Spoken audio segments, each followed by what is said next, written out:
Chapter 426. For 3 days, List was busy writing the book Three-State Magic Array and Reality Interaction Theory.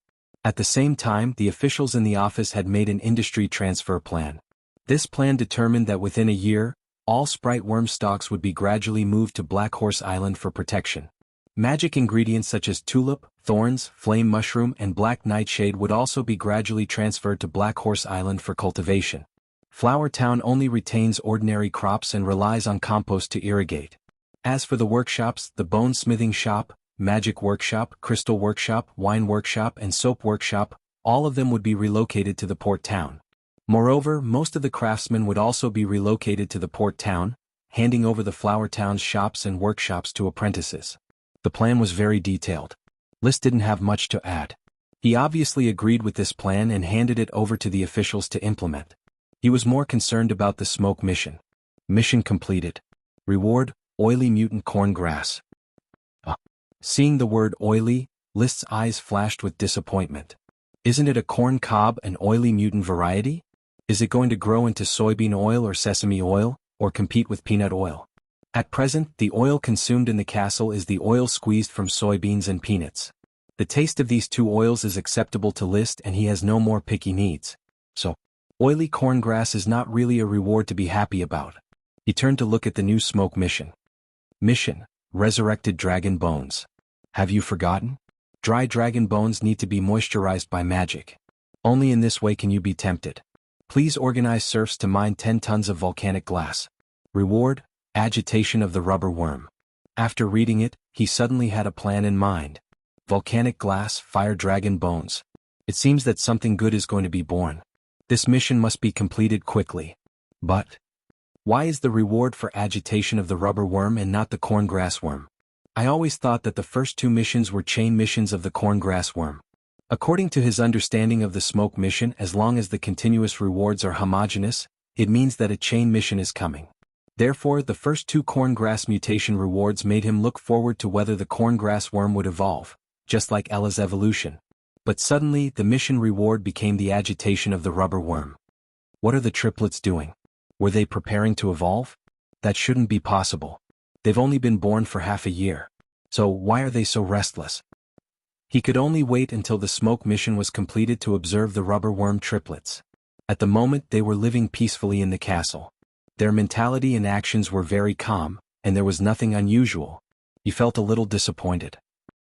List went to check the cornfield for oily corn grass. However, compared to corn sorghum, oily corn grass was harder to find. After mobilizing the barley settlement serfs to search for 2 days, they still couldn't find the oily corn grass they were expecting. He could only issue an order. In order to expand the corn grass's cultivation area, the harvesting of the corn grass is prohibited for a month. We will consider harvesting the corn grass only after the corn grass seeds have matured. Strictly speaking, the administrative office did not have any immediate plans to expand the planting of corn grass, but the officials were already used to List's arbitrary decisions from time to time. The corn grass was protected just like that. He could slowly search for oily corn grass and wait for it to appear. Time flew by. The maras in the stables gave birth one after another, and the first batch of hybrid foals with black blood horse blood was born. On the other side, the fig worm, blackberry worm, and pea worm had also been born. News from Black Horse Island said that the green tea worm had also been born. List went to Black Horse Island to preside over the volcanic glass mining while contracting the green tea worm. At this point, he officially owned 24 sprite worms. The newly contracted fig worm, blackberry worm, and pea worm have been brought to Black Horse Island and planted cordyceps in the agricultural area planned by Port Town, which will gradually be reclaimed into large tracts of farmland. Not only these sprite worms. The alfalfa cordyceps on the pastures outside the castle have also been moved to the center of the vast pastures of Black Horse Island. The 4 snake bloodfruit worms and their cordyceps have also been planted in the attached farmland of Port Town, and a huge snake blood orchard has been planned. The fragrant coconut tree cordyceps have also been migrated to the beach island of Black Horse Island. The fragrant coconut tree is distributed in a long strip on the beach of Flower Town, which limits the influence of the cordyceps, so List simply moved to Beach Island. There are many fragrant coconut trees on Beach Island, and the area is not large, just within the influence of the fragrant coconut tree cordyceps. In addition, most of the cordyceps need to wait for the late autumn harvest, or the completion of the farmland on Black Horse Island, before migrating. Sir, we have collected a large number of mangrove seedlings from Mangrove Island and are transporting them to the mouth of the Red River for planting. The mallard ducklings are also being fed, and the ducklings are growing well with green caterpillars as fodder. Blair, who has served as the port town's administrative officer, reported respectfully. The Red River is the largest river on Black Horse Island. The name is meaningless, but it is used to plant mangrove trees. It originates from the Ice Grass Hill, passes through the Boneyard, and eventually flows to the East Sea, forming a small estuarine delta filled with silt. Mangroves like to live in the estuarine mud, which can be developed into a new mangrove forest. Cultivate as soon as possible and then breed green caterpillars. These insects are treasures. Liz said. Blair thought deeply. Yes, the green hair of the green caterpillar is more suitable for weaving blankets than the wool of the jumping antelope in Eagle Perch Mountain. It can be used as food in World of Warcraft and can be made into clothing. It is very valuable. The green hair of the green caterpillar, although not good-looking, is very suitable for making clothes warm and comfortable. Blair reported again. It's just that there is a serious shortage of serfs in the port town. Sir, we have to continue to buy serfs, preferably 5 or even 10,000 at a time. The vast land of Black Horse Island is enough to digest these serfs. The night squad has been formed, and the serfs can't resist the rule. List did not answer but asked, how is rubber sales? At present we have traded with Tulip Castle, Broken Stone Castle and Beer Castle. The price is twice that of glutinous rice. The response is very good, and it can barely make up for the gold coins that the territory needs to raise. But rubber production is still too slow. Even with the recovery of the rubber worms, the inventory is still shrinking, and soon we won't have enough for ourselves. Speaking of gold coins, List was upset. We'll talk about it after this period of time. It was clear that he had a lot of good things, the territory had great potential, and his future achievements were limitless, but he couldn't change his current predicament, poverty. Every time he came to Black Horse Island and looked at the empty future castle address, he would feel sad. He had thought of more than 500 design plans, but they could only be drawn on thick bast paper. From Black Horse Island. The gloomy mood caused by poverty had not yet recovered, and the butler Carter brought trouble. Master, you are about to attend the wedding of Sir Meopal and the little princess. What do you want to choose as a gift? Are you going to prepare a gift according to the standards you set for young Master Levis's wedding? Mr. Carter, do you think it's feasible if I just send a few pieces of flour soap and a few bottles of flour wine as a gift? Chapter 427. Flour soap and wine obviously could not be used as the main gifts. It would be too damaging to List's status. Now he was also a middle-level noble viscount of Black Horse Island. Moreover, the person who married him was his cousin and they had a good relationship. Special products, food and resources. In this era, the gifts given to each other by the nobles were basically these three things. In addition to delicacies, Flower Town's specialties are flour soap and flour wine. I must choose a lot of these three. As for resources, black pearls can be given, a few small ones, jade, crystal and mithril can be picked. The total value of such gifts should be able to express my heart. Aristocratic communication, especially between the great aristocrats, was very generous. List was very helpless, but he had to give and he could not look shabby. He could only painfully take out a batch of resources. If I don't get married soon, I probably won't be able to take back these gifts. I don't seem to have too many opportunities to receive gifts. He was a bachelor with no marriage, no funeral, and no chance to have a birthday. At most, he would have a birthday. After thinking about it, he told the butler, Mr. Carter, I will prepare a number of precious gifts myself. You can help me choose some auxiliary gifts, preferably some novel specialties, mainly gourmet. Yes, master. The matter of the gift was roughly decided in this way. It would definitely cost money, but List was still very willing to spend this money. Not to mention that Meopal was very good to him, the gift from Marquis Merlin alone was worth it. He often read the Sword Saint's handbook and could recite it backwards. The value of a perfect Sword Saint's summary of his own cultivation experience was inestimable.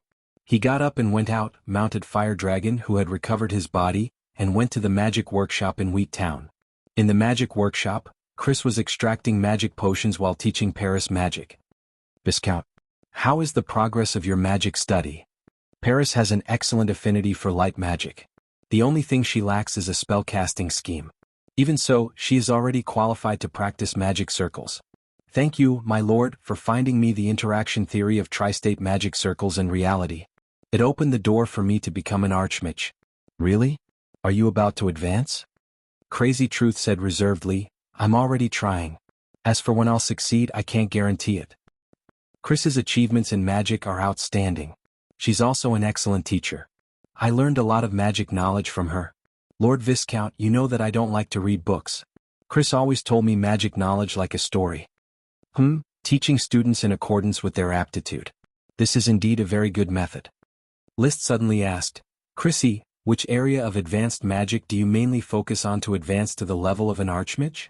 Chris shook her head. I haven't decided yet. At the moment, there are high-level spells for water, fire, earth, wind, and ice. They can all be used as breakthroughs. The magic brought by Chris and Elk Sun added up to 7 kinds of high-level magic: water wave shield and waterfall, earth rock grenade and rock wall, fire ring of resistance, wind tornado, and ice eternal freeze. In fact, Paris relied on the light dragon magic to obtain the ability of light and shadow, which can be summed up as high-level light magic invisibility. It's just that this is her instinct, and there is no systematic casting plan. Paris suggested, I think Chris can learn the eternal freeze. It's so hot now. Learn the eternal freeze and put a large block of ice in the magic workshop to prevent heat stroke and cool down. I can make ice cubes with my current ordinary freezing. Paris. Chris rejected Paris's suggestion. I can make ice cream on my workbench. For a sorcerer who is not partial to other subjects, summer isn't too hard. Ice magic is very difficult. I should choose the easier advanced magic. List suggested, I suggest choosing water or wind magic as a breakthrough. The Grand Duchy of Sapphire is an archipelago, and navigation is an important part of it. Wind and water advanced magic are very useful. Then I'll choose the wind magic. If Lord Viscount takes me on the voyage, it can speed up the voyage. Chris quickly decided. She secretly glanced at the handsome List. Mages believe in the truth and have the awareness of sacrificing themselves for the truth. She did not intend to continue the product of mortal marriage, but was prepared to devote her limited life to infinite magic research. But it does not prevent her from working for an attractive lord. Often seeing the confident smile on his face is enough to comfort lonely nights. Whether man or woman, as long as they have hands, they can rely on themselves. So, after a brief chat with the two Lisses, List got down to business. Chris, how much of this batch of magic potions have you completed? I'm about to go to Red Crab Island to attend a wedding, and I need a batch of magic potions as backup. I've completed more than half, enough for Lord Viscount to use for a week. I'll leave in 3 days. Can you help me prepare enough for 2 weeks? Yes. Then I'll leave it to you. Chris smiled, you're too polite. Chris is willing to serve Lord Viscount at any time. 3 days later, List, who was ready, set off for Tulip Castle with his retainer Knight. He rode the chocobo Loki and led the 2 blizzard beasts Storm and Flame. Dosen, Rock, Waves, Thunder, Light, Snow, and Shadow stayed in Flower Town. He now consciously began to cultivate the discipline of the 8 little ones. They were intermediate World of Warcraft and must adapt to various environments and maintain absolute obedience to List. Only in this way could he command the Blizzard Beast squad at will and sweep the enemy on the battlefield of the Night Charge. No one knew yet that they were all intermediate World of Warcraft, but it would be known soon. At that time, List's name would once again shock everyone. He had 9 mid-level magical beasts as pets, he would be able to easily obtain military exploits, and the title of Count would almost be set in stone. As long as his strength could break through to the Sky Knight rank, according to the rules of the Grand Duchy, the Infeft Count must be a Sky Knight, and if a Sky Knight was not produced in the 3rd generation, then the Count title would be stripped. The strength of an aristocrat was clearly linked to the title of an aristocrat. List, are you ready for my birthday present? In Tulip Castle, Levis asked after hugging him, I'm afraid that I won't be able to celebrate my birthday in Tulip Castle this time. I will be celebrating my birthday in Longtaro Castle or on the way back. His birthday was August 19th. Meople's wedding date was August 17th, only 2 days apart. Oh, I forgot. Since you can't hold a birthday party, then don't hold one. Next year you can hold a grand birthday party. List suggested gloomily. Chapter 428. Every member of Tulip Castle was dispatched. The Count, Madame Marie, Levis, Olvera, List, and Lytton were dispatched. Only Madame Penelope, who was unwell, did not go. Lucky List, deliver this potted plant to me. Tell that handsome fellow Meople that my potted plant has given birth to 2 sprite worms. Before leaving, Madame Penelope solemnly said to List. She already knew that her potted plant had given birth to a fig sprite worm. Therefore, she was now doubly concerned about her potted plant and truly believed that it was a treasure.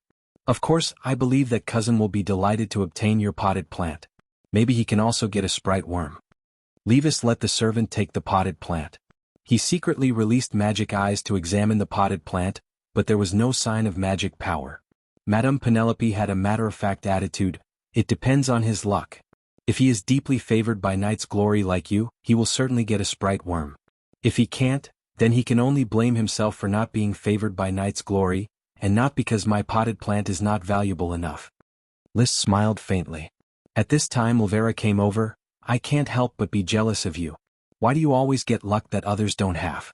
I have carefully selected grandmother's potted plants, but I can't see any signs of a sprite worm being born in any of them. However, in your hands they give birth to sprite worms one after another. You know, I am favored by knight's glory, I am a child of glory. He had now learned to brag shamelessly. Being high profile in the Coral Island was not a mistake. Elvira thought for a moment and then sighed, I won't be surprised if you become a count one day. I won't be surprised either. You have really grown up. There is no longer a trace of your childhood self on you. There is. After all, I have always been handsome. Hee hee. The ship sailed on the sea. Liszt would spend his time at the bow when he was bored. He would place a chair, prop up an umbrella, brew a cup of green tea and place a plate of fruit, enjoying the cool sea breeze caressing his face. You really know how to enjoy yourself. The Count came out of the cabin and came to the deck, where he saw Liszt leaning back in his chair. He couldn't help but feel resentful. He always felt that his life was different from his son's. The weather is too hot and the cabin is too stuffy. It's better to come out and enjoy the sea breeze. Liszt stood up and ordered his valet, Thomas, bring a chair over. Yes, master. Tom, brew a cup of green tea for the Count. Yes, master. Thomas quickly moved a chair for the Count to sit down, while Tom brewed a cup of green tea and placed it on the coffee table. Whether it was the coffee table or the chairs, they were all products of the woodworking workshop that Liszt had specially brought over. The Count's gaze fell behind Liszt. Storm and Flame were sleeping soundly. A descendant of Dosen.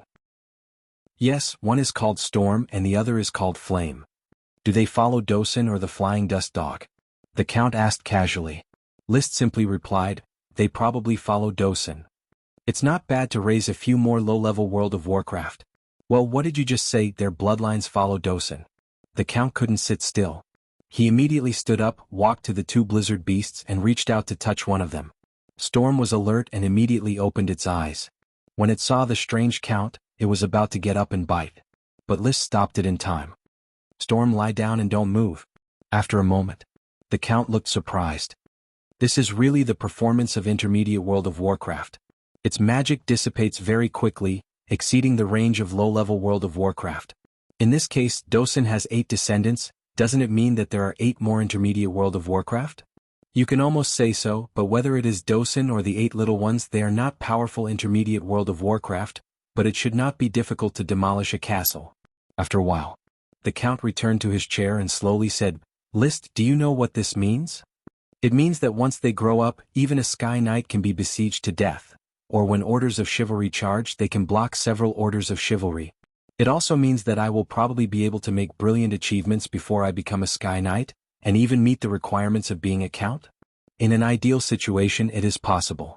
Maybe I will still be a Count at that time, and you will already have the opportunity to start a new family. I have never thought of starting a new family. Starting a new family is nothing. It is just a change of name. This is the glory of nobility. The Golden Wheat family and the Golden Wheat family, although separated, are still very close. The Count said, if you become a new Count, I am very willing to start a new family for you. Liszt still didn't quite understand what the people of this world knew about glory, so he let out a meaningless, oh. The Count did not know how to continue. With 9 intermediate World of Warcraft, as long as there were no accidents, it would not be difficult for such a force to become a Count, and becoming a Marquis was only a matter of time. He had always been proud of his talent, fighting from a Viscount to an Count, and even had hopes of becoming a Marquis. Although he hoped that each of his descendants would have greater achievements, he always knew that not to mention his daughter, but his 3 sons had the most hope of surpassing him. It was Lytton. This was also the reason why he had not piled up resources for Levis with all his might and become a Sky Knight. He had pinned his hopes on his youngest son, so because of a small mistake he had directly deprived Lytton's tutor, Zambrata, of his title. He was looking forward to Lytton's future development. If Lytton was indeed talented, then he would not have to worry about Lytton. If Lytton was truly talented, then with the 2 generations of father and son working together, becoming a marquis was absolutely certain. If Lytton's performance when he grew up was not as good as when he was a child, then it would not be too late to help Levis pile up potions and become a Sky Knight. So his understanding had always been, Levis could preserve what he had and Lytton represented hope. As for List, the older he grew the more useless he became. From hope to disappointment, until finally he was indifferently infeft. He had already become the most failed artificial creation in the Count's heart.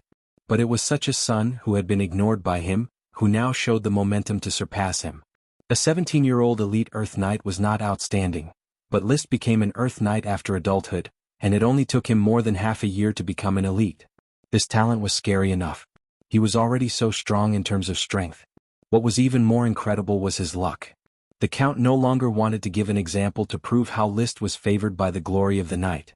He took a deep breath, picked up the teacup on the table and took a sip of green tea. When the tea entered his mouth, he frowned. "What tea is this? Tastes so bitter?" List explained, "This is green tea brewed from the leaves of the green tea tree.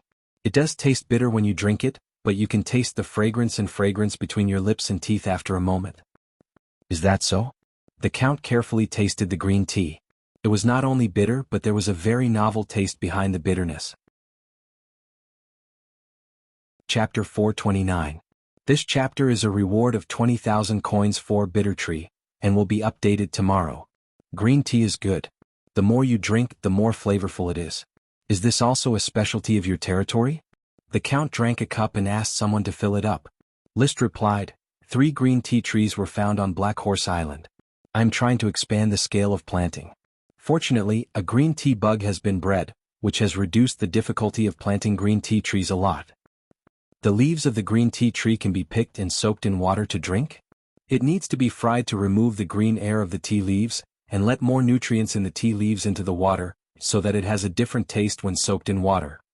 It's really tasty. I like the taste. The Count looked at List and gave him a you-know look. Make a cup of green tea after a nap.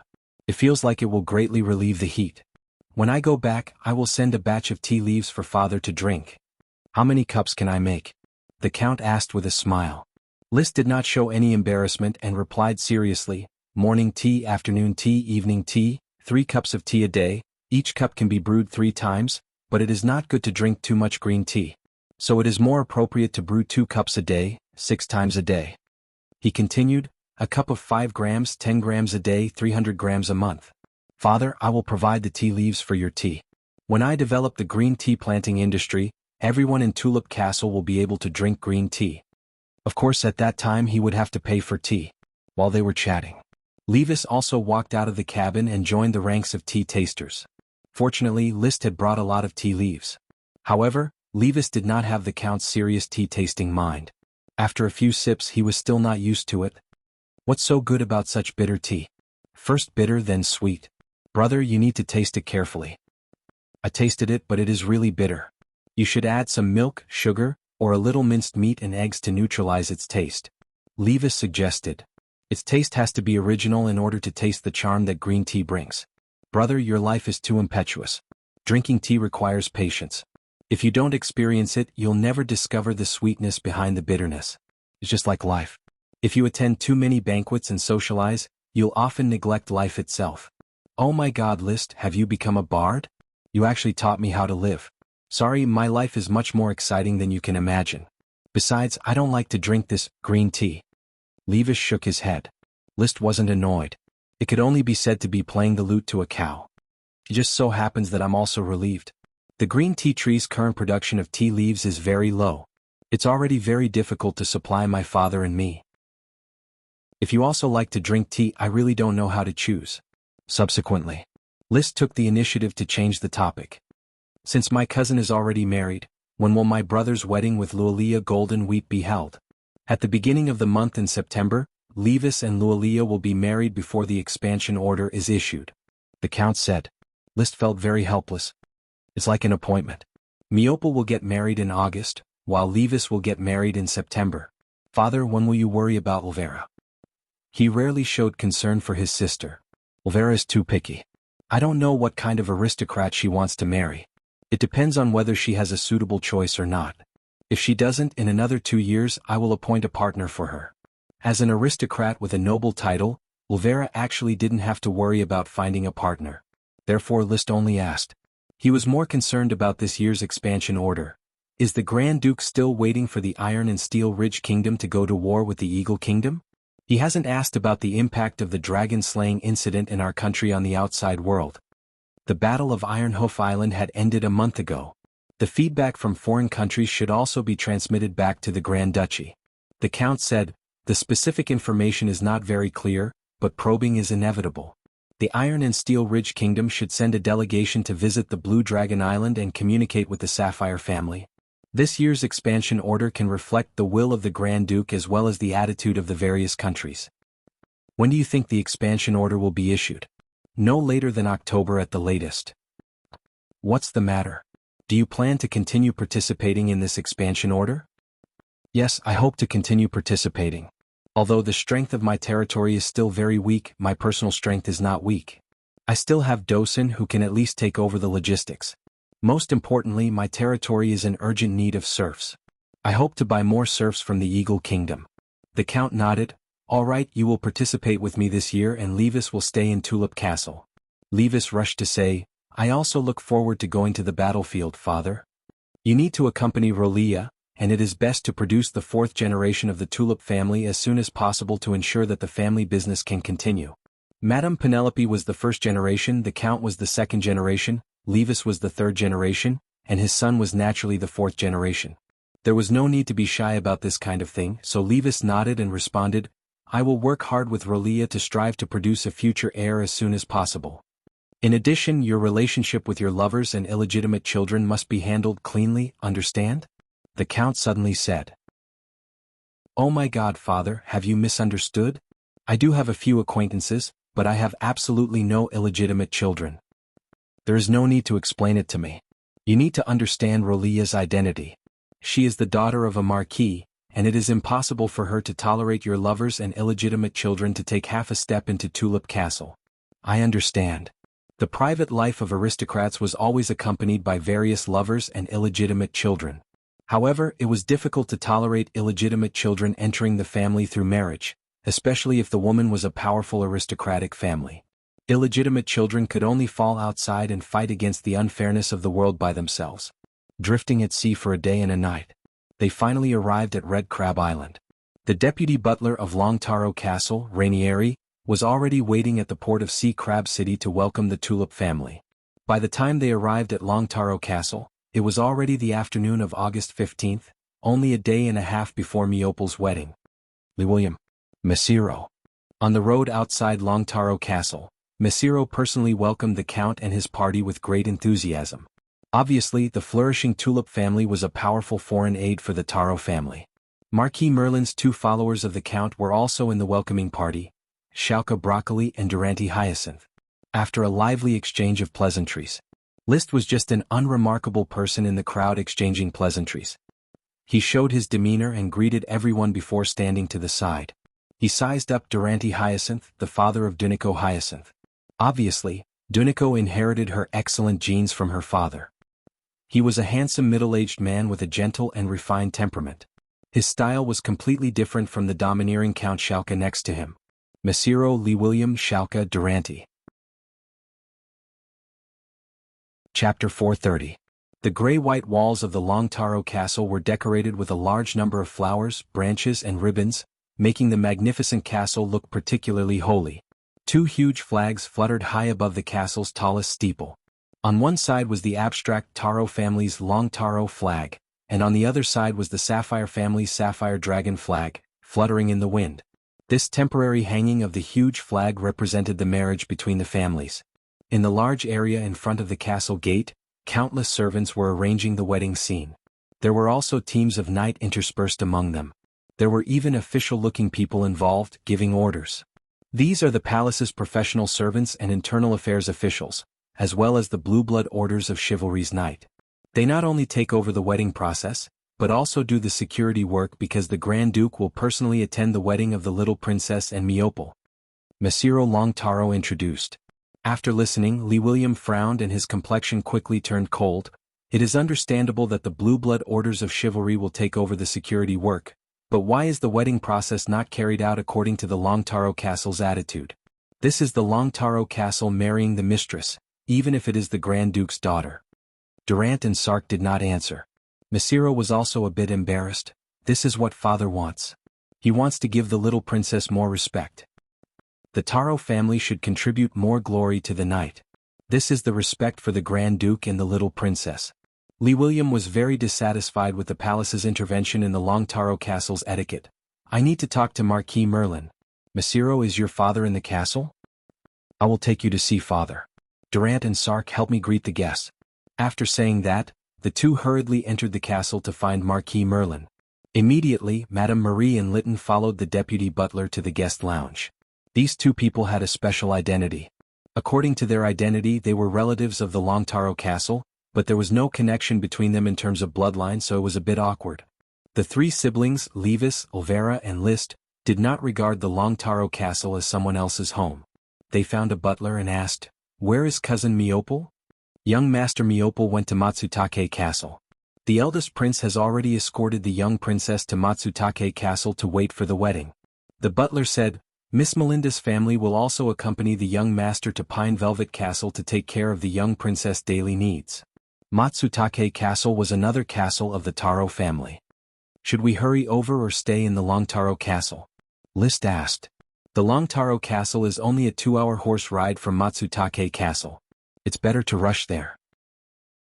I haven't seen what the little princess looks like yet, Olvera said excitedly. Levis shook his head. I have to stay here. Father is very dissatisfied with the wedding process of the Taro family being arranged by the palace. Maybe he will need my help later. You guys go. Send my regards to the eldest prince. Subsequently, Liszt and Olvera walked together towards Matsutake Castle. When they arrived at Matsutake Castle, the sun was about to set. The entire Matsutake Castle was guarded by the Knight of the Blue Blood Orders of Chivalry, prohibiting outsiders from entering. The siblings waited outside for nearly 10 minutes. Miopal hurriedly came to greet them. Olvera, Liszt, have you arrived? Why didn't you stay in the Longtaro Castle to rest? Why did you come to Juniper Castle? We heard that Aunt Melinda's family and cousin are here. Moreover, the eldest prince and the young princess have already moved into Matsutake Castle, so we came over. Olvera impatiently said, Where is the young princess? Cousin, quickly take me to see the young princess. I can't wait to see my future sister-in-law. Miopal smiled, Follow me. After entering Matsutake Castle, they naturally had to first pay respects to the eldest prince. Although Liszt and Olvera were not vassals of the Sapphire family, they only needed to pledge allegiance to their father, Li William.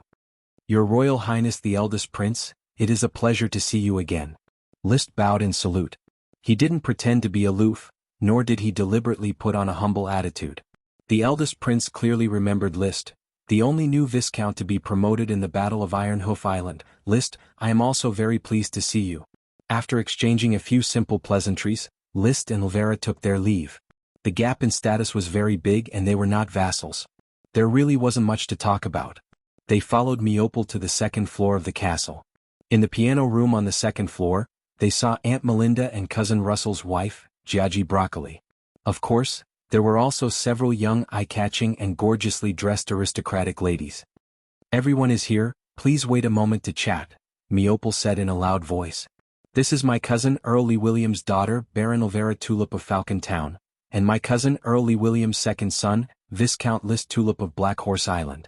By the way, his Viscount title is based on military exploits. Being shadowed by a clan and being rewarded with military merits were two different concepts. One represented status, while the other represented potential.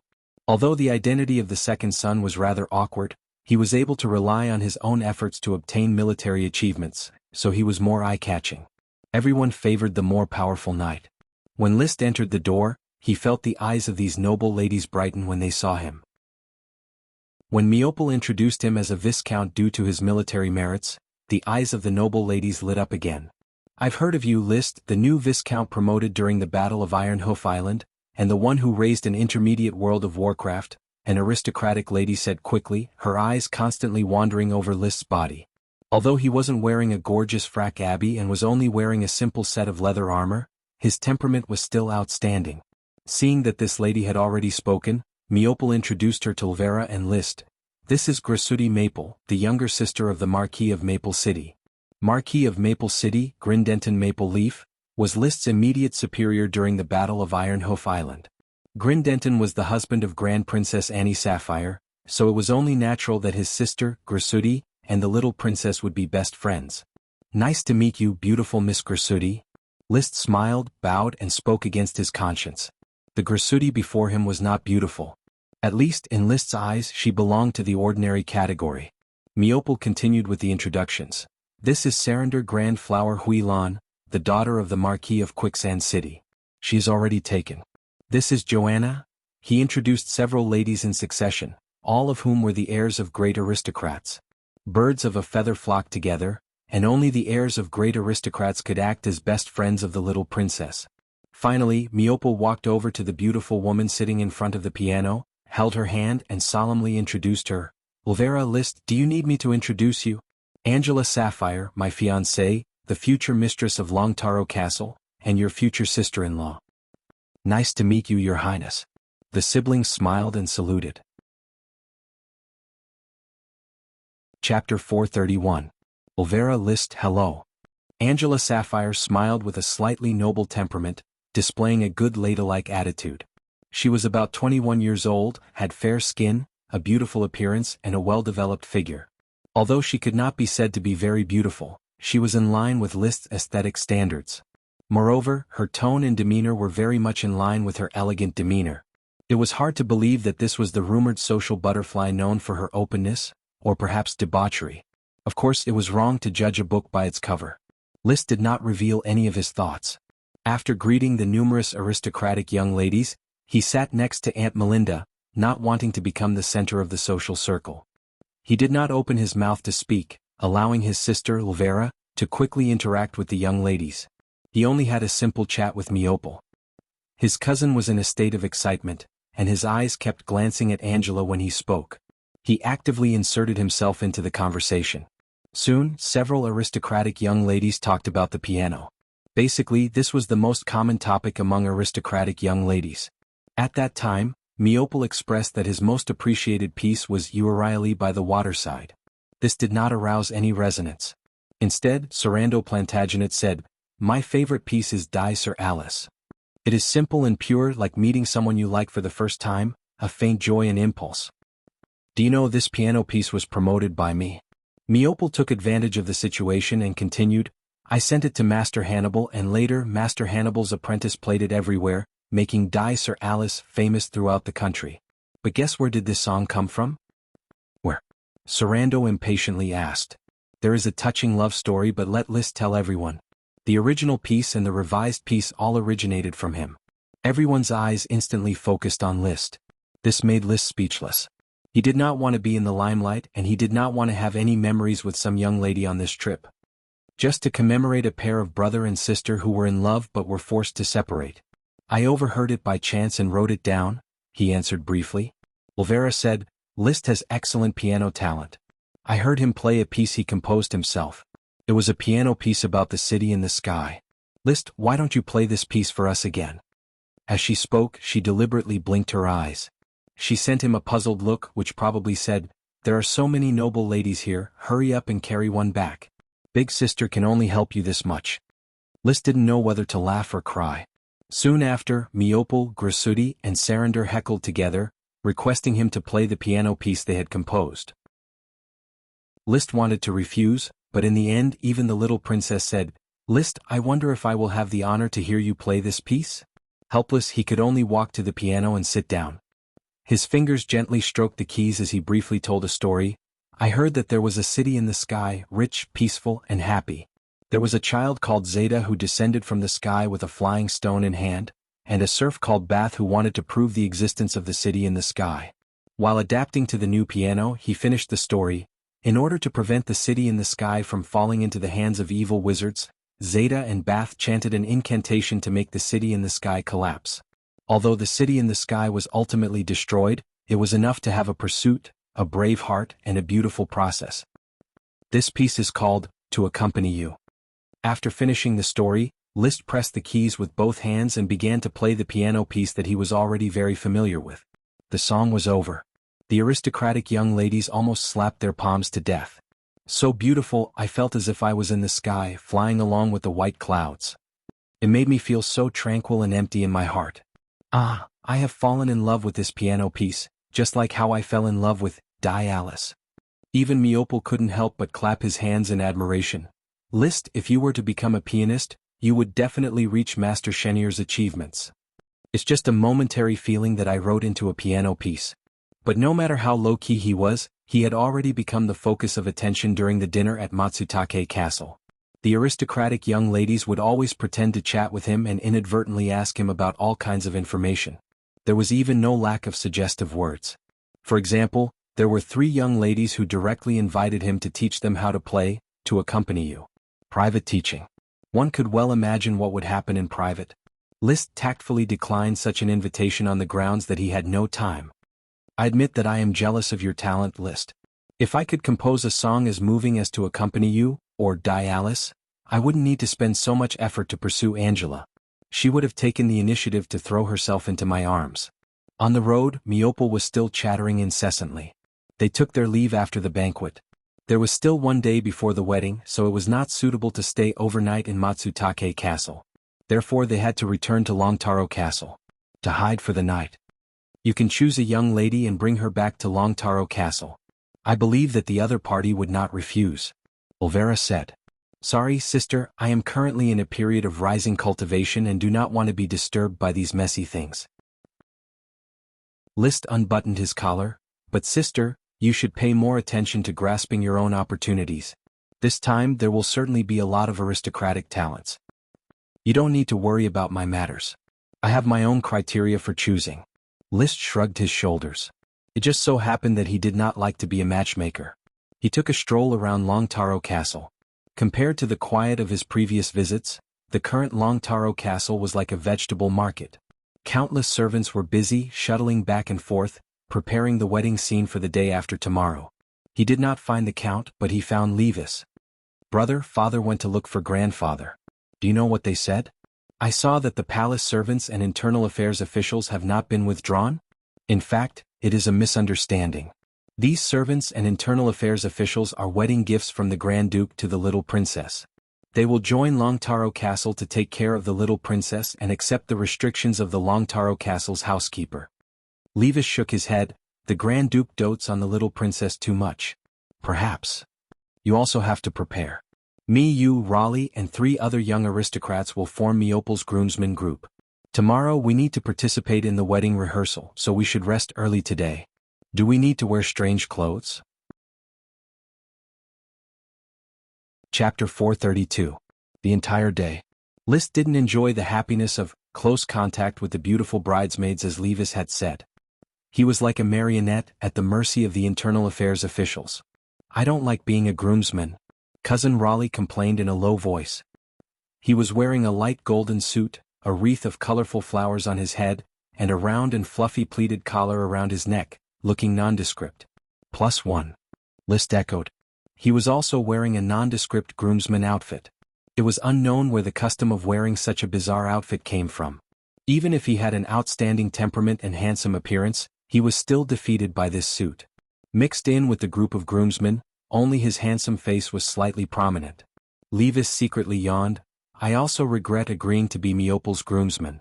It's hot, tiring, and uncomfortable. I would rather cultivate chi until I'm exhausted than stand here and be a prop. Especially wearing this ugly and stupid suit, I'm sweating all over. But there was no other way. This was the custom.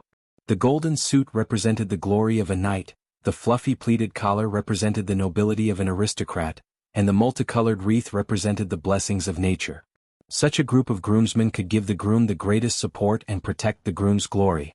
Liszt glanced at the opposite side of the red carpet, where a group of bridesmaids dressed in white gowns stood. They didn't wear wreaths but instead wore bird hats with feathers on them. Their gloved hands held dried flowers.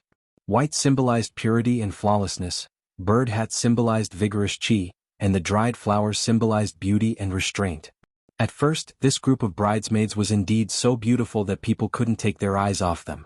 But now List didn't know how many of these bridesmaids secretly rolled their eyes. Especially after the rehearsal, when they completely lost their postures of standing and sitting, they were very rough, not the slightest bit ladylike. In short, today was a painful rehearsal. The young ladies who had paid attention to Liszt because of the piano piece, Accompany You, were half dead tired from being bridesmaids and had no intention of provoking him. This allowed Liszt to sleep soundly for the night, and he welcomed the arrival of the wedding with full spirit. August 17th morning.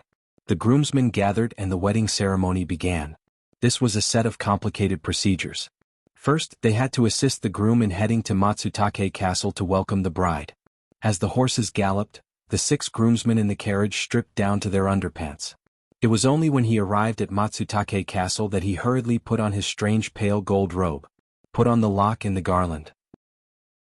Under the guidance of the internal affairs officials, he followed the groom, Myopal, who was dressed in a dazzling ceremonial robe, towards Trikoloma Matsutake Castle. Each of them held a strange potted plant in their hands. They were wheat, barley, glutinous rice, corn, peas and taro. The first 5 grains symbolized a bountiful harvest, while the last type of taro symbolized a family's business. When they entered the castle, the 5 grains and the long taro were handed over to the bridesmaids. The male master handed over the family business to the female master to manage. The male master was in charge of the battle, while the female master was in charge of the castle. This was common knowledge. Of course, most of the male nobles were not only in charge of war, but also in charge of the castle. Women were only responsible for enjoying themselves. When Liszt handed over the glutinous rice in his hand to the bridesmaid, Joanna Moonlight Grass, he suddenly felt a caressing sensation on the back of his hand. It was the smiling Joanna who used her fingers to tap on the back of his hand.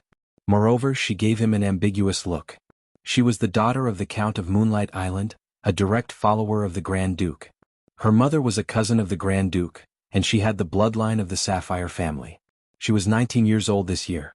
Among the bridesmaids, her appearance was the most outstanding. She vaguely resembled Angela Sapphire's eyebrows. She was one of the socialites who wanted Liszt to teach piano music in private.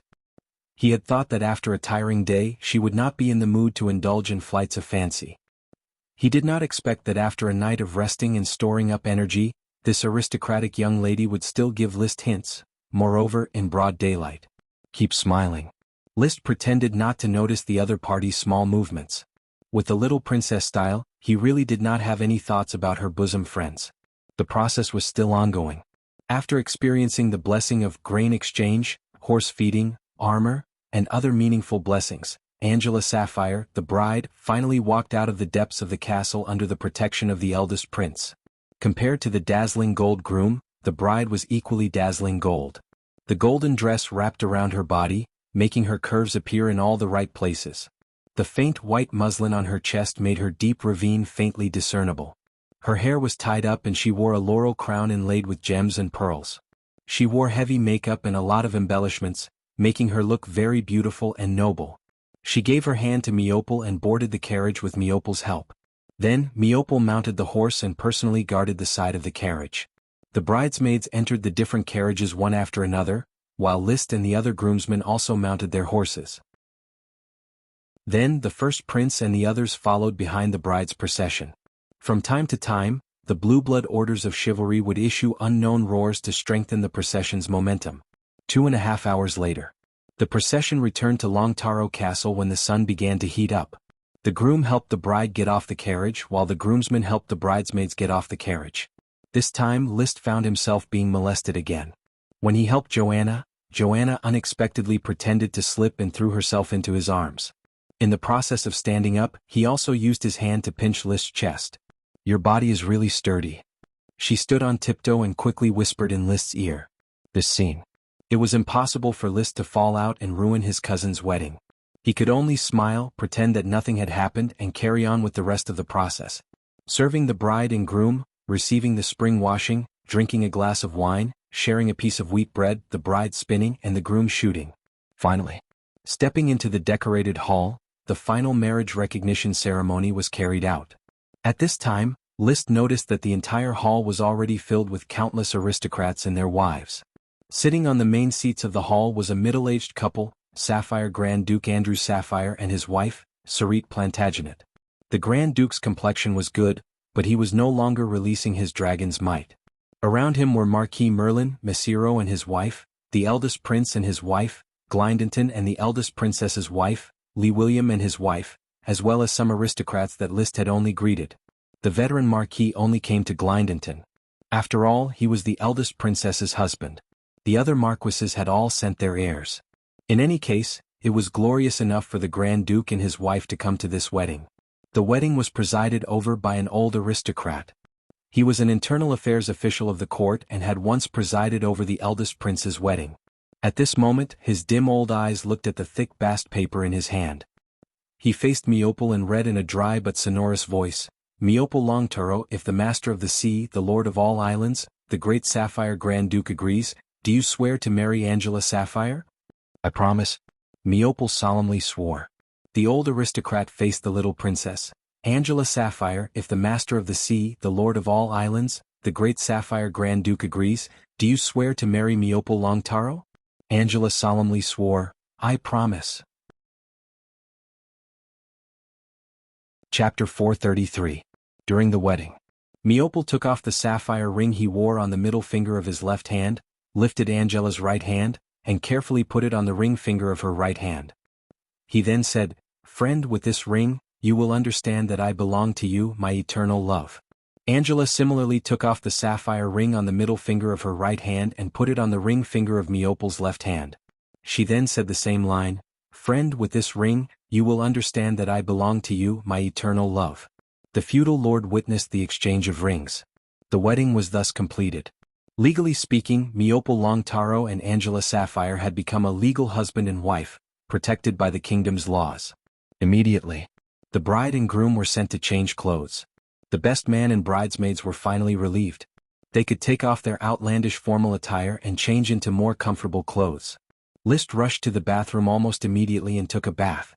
He then carefully changed into a suit of frac habillure. Frac habillure was actually very cumbersome, and wearing it on a hot day was still torturous. But for formal banquets, aristocrats had to wear frac habillure, which was at least much more comfortable than the formal attire. After changing his clothes, he faced the crystal mirror, carefully tidied up the details, and had a servant comb his hair until not a single strand of hair was out of place. Only then did he leave the room to participate in the luncheon. He had a height of 1.88 meters, a tall and straight figure, a handsome face, an extraordinary temperament, and a pair of sapphire blue eyes that were as deep as the starry sky.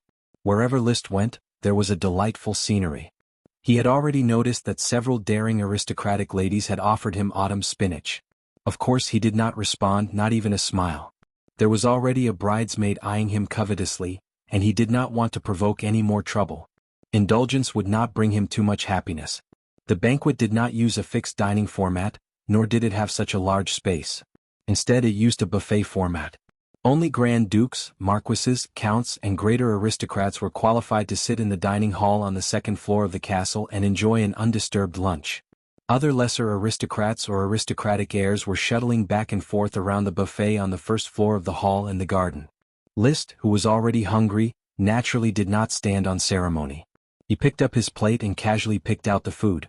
Since most of the food in this world was not to his liking, he usually only chose nutritious food when attending banquets. Cultivating chi required a lot of nutrients. He picked a few pieces of World of Warcraft meat and placed them on his plate. A servant carrying a glass of wine walked over with a smile, asking Liszt if he wanted a glass of wine. However, Liszt just shook his head. He would never miss an opportunity to avoid drinking. Hi. A woman greeted him from behind. Liszt sighed in his heart. Sure enough, being handsome was troublesome. There would always be moths flying at him. He turned and saw a woman of about 30 years of age, holding a glass of golden champagne. He had a dignified bearing and a noble temperament, but there was an unconcealable flirtatiousness in his eyes. You are Liszt, right? The cousin of the bridegroom. I saw you when you were the best man. You were very cute. The woman said in a mature tone, My name is Martha Yianpeng. My husband was the Count of Cape Island before he died. Hello, Lady Martha. I heard from a few bridesmaids that you played a very moving piano piece, accompanying you, at Matsutake Castle. You don't know, but I am very obsessed with the piano, so I couldn't help but take the liberty to get to know you. I can't miss a talented aristocratic pianist like you. Liszt replied, I only play the piano as a hobby. But your talent is outstanding, as dazzling as your temperament. When I walked into the long corridor of the buffet, I saw and recognized you at first sight. There must be a problem with such compliments. Although Liszt liked to hear others praise him, he did not let down his guard. I am just one of many young aristocrats. But you are the most special one for me. Martha said casually, my husband left me only with my 3-year-old son. I live alone in Daisy Castle, and the piano is like a spiritual companion to me. I wonder if I can invite you to be my private piano teacher just for a while. I'm afraid I don't have time. There is an elf in my castle. It is as obsessed with the piano as I am. Maybe you should come to the castle and take it away so that it can hear your beautiful piano sound every day. Liszt quickly understood the subtext of this sentence. Lady Martha wanted to use an elf to keep him for a while. If it was any young viscount, he would not be able to resist this temptation. Liszt was also excited. Even with the help of the smoke mission, he still only had 2 elves, and each elf was a treasure that could be passed down. He just needed to be kept for a while, and he didn't need to pay too much in exchange for an elf. Such a reward was almost irresistible. He looked at Martha Yipping seriously. She was about 30 years old, not too old. Although her makeup was a bit thick, she had a good foundation. She was at least 7 out of 10. Her husband passed away, leaving only her 3-year-old son. The castle belonged to her alone, without the constraints of family members. This was simply the ideal lover standard for most of the fallen aristocrats. He could rely on Lady Martha's financial and material resources to help him obtain the aristocratic foundation and return to the daily life of the upper class. However, Liszt still refused. I'm sorry, Lady Martha, I don't have time to teach piano. Lady Martha was not annoyed. She just smiled and left a sentence. The door of my castle is always open to you. As long as you are willing to be my private piano teacher, you can write to Daisy Castle at any time. I will personally welcome you and let you experience the wonderful life in Daisy Castle. After that, she twisted her buttocks and turned away without hesitation. Looking at Lady Martha's back, Liszt inexplicably felt a kind of vanity rise in him. Piano and beauty, I can rely on my face and talent to live a luxurious life in the upper class. But I chose to stay in a remote, barren territory and farm day after day. He constantly worked hard and relied on the help of the smoke mission to cultivate the elf Ella. But as long as he played with a lady for a few months, he could easily get an elf. Thinking of this, he suddenly regretted it. I should have agreed. Before he could catch up and conclude the deal, there was a burst of cheers at the luncheon buffet. It turned out to be Meopel and Angela, who had changed into formal attire and came to attend the luncheon. The two held hands, each holding a glass of red wine, and accepted the blessings and toasts of the crowd. Liszt remembered that he also needed to toast the newlyweds, so he picked up a glass of red wine from the servant's tray and joined the blessings. Cousin, Her Highness the Princess. Chapter 434. H. O. Z. 5J. C. Backslash. YGR. BJ. Y. H. 5. She was not tall, about 1.65 meters tall. When she smiled, there were 2 shallow dimples. She indeed had the appearance of a beauty. Nobility and temperament coexisted. It was just that when Liszt looked at her, his mind kept coming up with some definitions of a social butterfly. As a result, he was unable to associate her with purity. Meopel, Angela, I wish you a happy wedding. He raised his wineglass and gave his blessings. Angela had a smile on her face. Thank you. Meopel, who had been in a state of excitement for the past 2 days, smiled and said, I don't have time to talk with you now. After the luncheon is over and the guests have left, we can have a good chat. All right. Meopel and his wife left, surrounded by the young aristocrats. Liszt, who originally had the thought of looking for Madame Martha to chat, calmed down. Holding his tray, he prepared to find a corner table and enjoy this lunch alone. Before he could find a place, a familiar voice came from behind him. Viscount Liszt, long time no see. He turned his head and discovered that the one speaking was a socialite wearing a flying bird hat. Moreover, it was Dunico Hyacinth, who had once had a crazy night. Long time no see.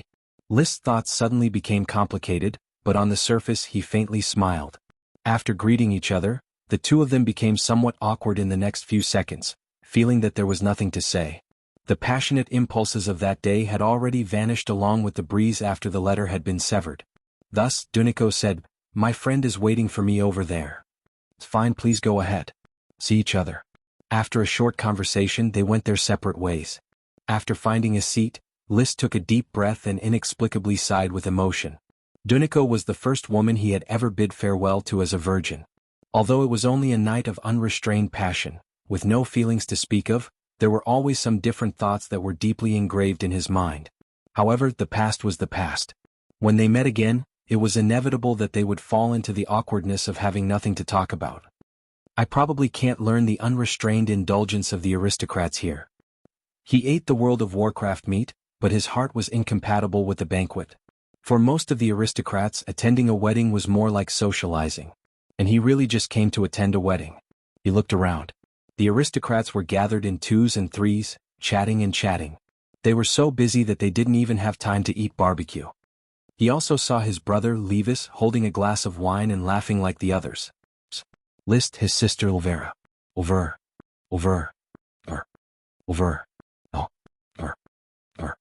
I. Malver. Joe. Everyone, Joe. Jot. Josh. Joanna didn't notice anything. Everyone is eager to socialize, but you're the only one thinking about lunch? For a night, breakfast, lunch, and dinner must be taken seriously, especially for a knight like me, who is in the ascending stage of cultivation. Really? You are really different from others. You are worthy of being the piano genius who wrote, accompanying you. You know, I appreciate you very much. List said perfunctorily, I'm honored. Joanna leaned closer, licked her seductive red lips and said, in fact, I want to appreciate you up close, very close. Sorry, I don't understand. After hugging his little daughter in the afternoon, the Grand Duke left Red Crab Island with a large number of aristocrats. The lively Longtaro Castle quickly quieted down. After one night, List's family also declined to stay and left. We should stay for 2 more days. Tomorrow is my birthday, and I hope to invite the little princess to my birthday party. On the road, Levis sighed with reluctance. Meopel is newly married, so he should give them time to get along. You also need to prepare for your marriage with Loria, the Count said while riding on his horse.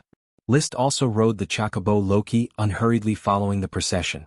Aristocrats should travel by carriage, but everyone liked to ride and rely on the galloping wind to cool off the heat.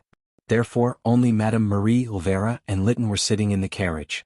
Not long after, the Count suddenly looked at List. List, why aren't you talking? What? The absent-minded List recovered. I was just thinking about something. Father, brother, what were you talking about? We were talking about your piano. At the dinner party you played, accompanying you. Even the little princess was full of praise for it. Her girlfriend's eyes were spewing fire as if they wanted to eat you. But what I find even more strange is that you did not accept Joanna's provocation. She is very beautiful. Levis looked at List with eyes full of concern and concern for the mentally retarded. I have already said that now is a period of rising cultivation. I have to devote all my energy to cultivating chi. Moreover, I have a hunch that I will advance to the Sky Knight realm 1 step ahead of you. How long have you been taking medicine for? You want to surpass me? I have already figured out the most suitable way to take medicine. Moreover, I have my own set of experiences in cultivation, and my physical talent is gradually emerging. Brother, if you continue to indulge in worldly pleasures, you are doomed to not catch up with my footsteps. List looked at the sky at a 45-degree angle. The sun's rays sprinkled on him as if plated him with a layer of robe. Levis was speechless. Are you really confident that you can advance to the Sky Knight realm faster than me? He didn't believe it in his heart, but List didn't give him the feeling that he was talking big. Moreover, although List sometimes forced a dry humor, he always spoke with substance. The Count also looked over. List didn't lower his head. He still maintained a 45-degree angle to the sky. Yes, I am very confident because the glory of the night favors me. I am the son of glory. His confidence was not blind. However, in the eyes of Levis, this was a performance of arrogance. Do you have some misunderstandings about the Sky Knight? Maybe Father will tell you the gap between the Earth Knight and the Sky Knight. The Count said, Levis, I believe List is very clear about the gap between the Earth Knight and the Sky Knight. As for which of you can become a Sky Knight 1 step earlier, I can't make a judgment. But your attitude towards cultivation is obviously not as devoted as List's. Excessive indulgence does hurt the foundation of the Knight. Levis smiled. I am not excessive indulgence. Seeing such a scene, List couldn't help but reveal a smile. Calling himself the Son of Glory just now was not in line with his usual low-key style of doing things, but he said it with a purpose. He was paving the way for his future promotion. Becoming a Sky Knight before the age of 20 would absolutely shock the world. If he didn't pave the way now, it would be troublesome to explain in the future. Therefore, it was easier to be accepted by others by properly showing his talent and showing the attitude of being favored by the glory of the night. At least for now, the Count already believed that his second son had the talent to become a Sky Knight. Chapter 435. Q? And? Smiley face V? 0? 9? Q? The next afternoon he returned to Tulip Castle and held another banquet. Liszt also rested for the night in Tulip Castle before returning to the Flower Town. However, he could not stay idle after returning to the Flower Town this time. Levis's wedding was about to be organized. In the Longtaro Castle, Lee William and Marquis Roderick's only son, Roger Goldenotes, had communicated and set the wedding date for September 12th. The development order was also about to arrive. The Steel Ridge Kingdom would definitely send a mission to the Blue Dragon Island to determine the date of war with the Eagle Kingdom. Speaking of which, it was strange. Almost every year during the autumn harvest, a large-scale conflict would break out between the two kingdoms and last for several hundred years. In addition to the feud, another reason was probably the promotion of the knight system. Without war, how could they make a fortune? Without war, how could they ease the contradictions between the old and new aristocrats? Without war, how could they redistribute wealth? Without war, how could they vent their exuberant energy? The painstakingly cultivated to become an Earth Knight, and even a Sky Knight, in order to go to the battlefield and make a name for themselves. On the way back, Liszt was a bit upset. Levis's birthday gift is easy to get rid of, but his wedding gift is definitely not inferior to the gift given to Miopal. Although the Knight Squad has 2 Earth Knights, but now that the construction of the fief is in full swing, it is really not suitable to transfer a knight to participate in the war. Knights could fight on horseback and govern when dismounted. They were the cornerstone of the knight system. Because only a knight could enjoy complete knowledge, especially a knight of aristocratic origin. Without knowledge to expand their thinking, it was very difficult to be competent for management positions. Now that the port town and the flower town lacked officials, especially those who could preside over the great battle, the Earth Knight could barely maintain the management of the fief. If they were all taken away, it would seriously affect the construction. However, if I plan to participate in the war, it is impossible not to bring a knight squad. For the sake of the serfs, I still have to get ready and set out. Fortunately, I can plunder resources. I can bring Dosen and the 8 little ones to the battlefield. After tearing down a few castles, I should be able to gather enough money to buy serfs. During the Battle of Ironhoof Island, the Grand Duke forbade plundering resources. Expansion orders, on the other hand, were mainly used to plunder resources. They only had to pay taxes to the Grand Duke, so expansion orders were definitely more cost-effective. On the road, he summoned the smoke mission again. Mission: Resurrected Fire Dragon Bones. Have you forgotten? Dry dragon bones need to be moisturized by magic. Only in this way can the results you desire. Please organize the serfs to mine 10 tons of volcanic glass. Reward: the agitation of the rubber worm. There was no change. 10 tons of volcanic glass was not enough. When he returned to the flower town, he found that Gort was waiting there. Sir, in the process of developing Black Horse Island, there is a neglected problem that needs to be solved urgently. He said, we only have 2 sailboats, the Flowers and the Thorns, but Black Horse Island is still unable to produce food. Transporting food alone takes up most of the transportation capacity of both ships. This is a problem. Has the Flower Town's office's finances increased recently? Liszt turned to ask Isaiah. With the completion of the flower brew on Red Crab Island, the revenue has increased significantly, but it needs to be paid to Tulip Castle to repay the debt. The scale of the flower soap has never been able to continue to expand, and the supply of raw materials is insufficient. Therefore, the current revenue growth of the office is not obvious. I see, sir, the revenue from the flower brew has increased. Do you think it is possible to repay part of it first and keep part of it for territorial expenses? Gort suggested. Liszt rubbed his forehead. I want to do that too, but Tulip Castle is now facing a gold coin crisis. My brother is about to get married and needs a lot of gold coins for the wedding. My father has decided to add a tax to tide over this crisis. Tulip Castle was his backing. However, the Tulip Castle was also unable to provide for his endless demands, especially in the face of Levis's wedding. An aristocratic wedding was absolutely an earth-shattering extravagance, requiring a large amount of gold coins. Therefore, every country had a special marriage tax. The lord or the lord's daughter or son is getting married.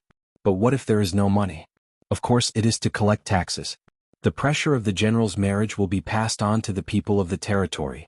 As for whether the people complain or are happy, it doesn't matter. Now that Tulip Castle has to rely on the marriage tax to raise money, Liszt is embarrassed to borrow money from Tulip Castle. He can only find a way himself.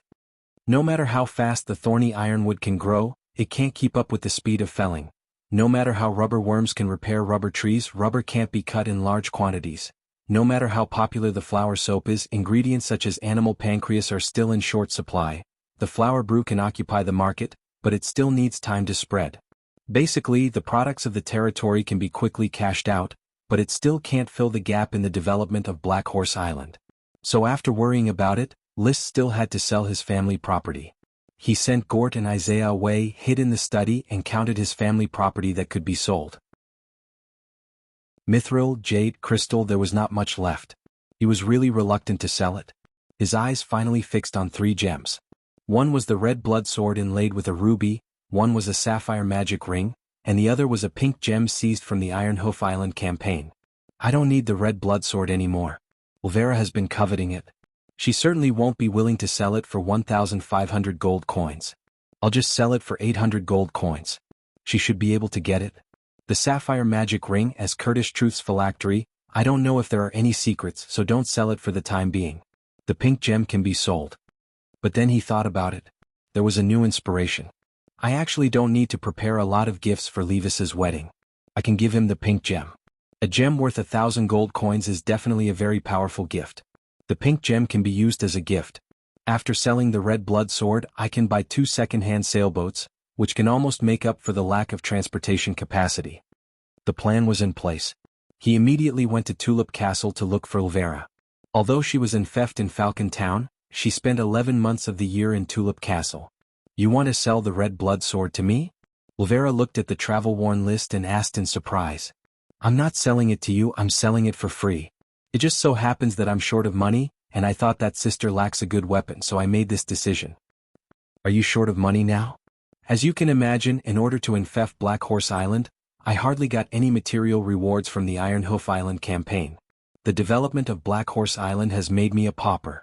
Coupled with the marriage of Meopel and Levis, my funds are severely depleted. I can only find a way from you. Faced with Levis's predicament, Ulvera thought for a moment and said, The red blood sword is a gift from Grandpa. It is very meaningful. I won't take away his expectations, but I can lend you a sum of gold coins. If he could borrow money, Liszt certainly didn't want to sell the red blood sword. It was a very good backup weapon. How many gold coins can you lend me? 500, is that enough? Chapter 436. J-what? BB? X number 9? And 9? 0? F? Do? K? 0 nug backslash? Are you raising a golden dragon for me? Ulvera rolled her eyes and complained, relying on the tulip sprite, 12 sprite worms and the wealth I accumulated since childhood, I only have 1,000 gold coins. At most, I can lend you 800 gold coins. My Falcon Town hasn't given birth to a sprite worm for a year.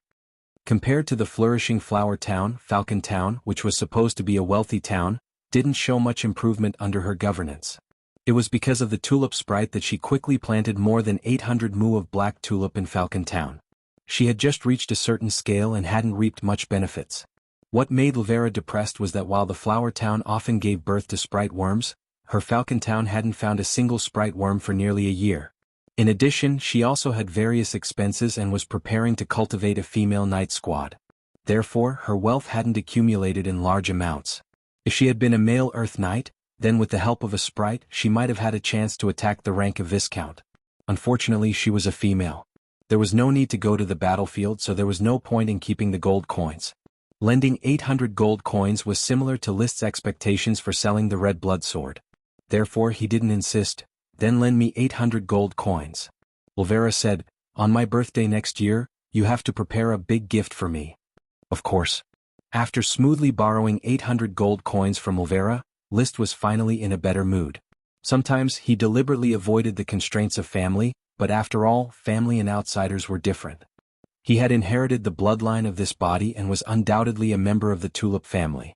Family would be each other's solid backing. Olvera's 800 gold coins can be repaid after a year and a half. If I am still short on money, maybe I can borrow some more from grandmother. He thought again.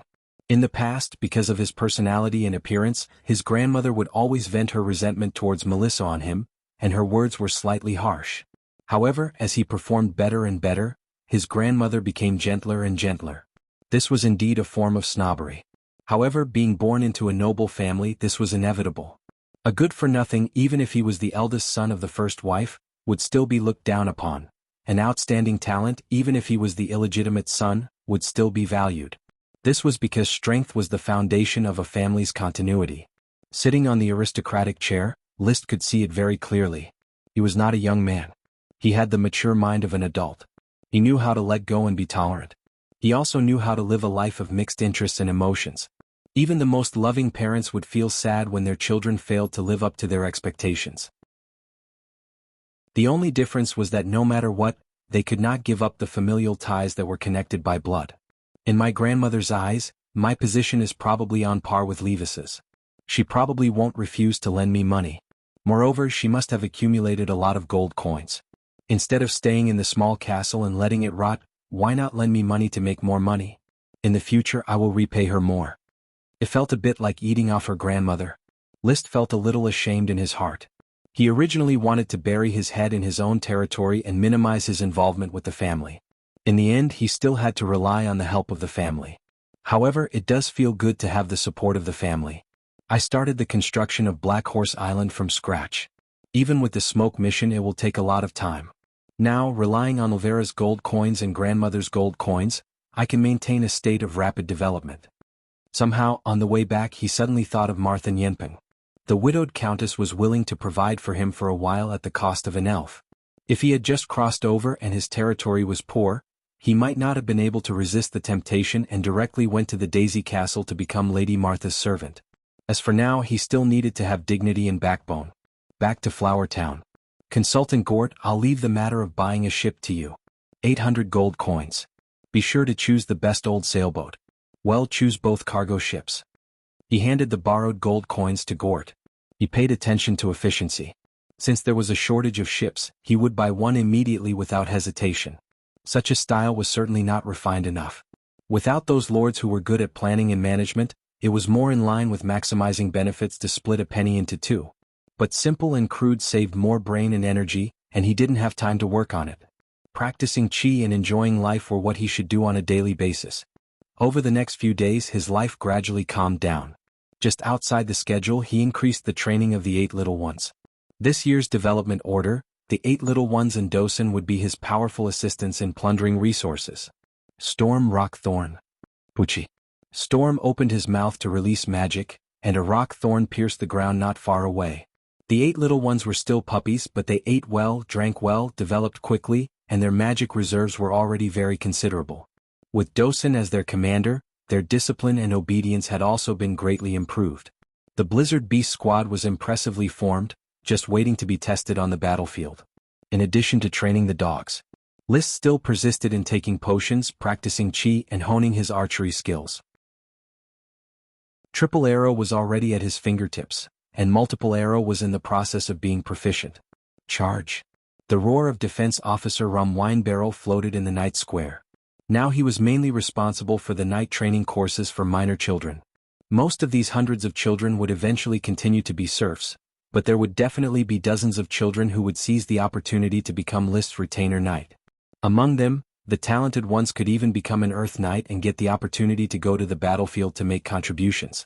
However, Liszt's eyes were more focused on another open space in the night square, where a newly recruited Earth Knight was training Maggie and Emily. Maggie's talent was average, and at most she would stop at an Earth Knight. However, Emily's talent was very strong, and the qi in her body was already very abundant. Liszt had no doubt that she would become an Earth Knight within half a year. This talent, I am jealous. The predecessor was a good for nothing.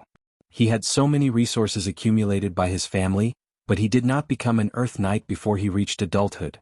Emily has only been training for half a year, and there are already signs of a breakthrough. The future of my female knight is limitless.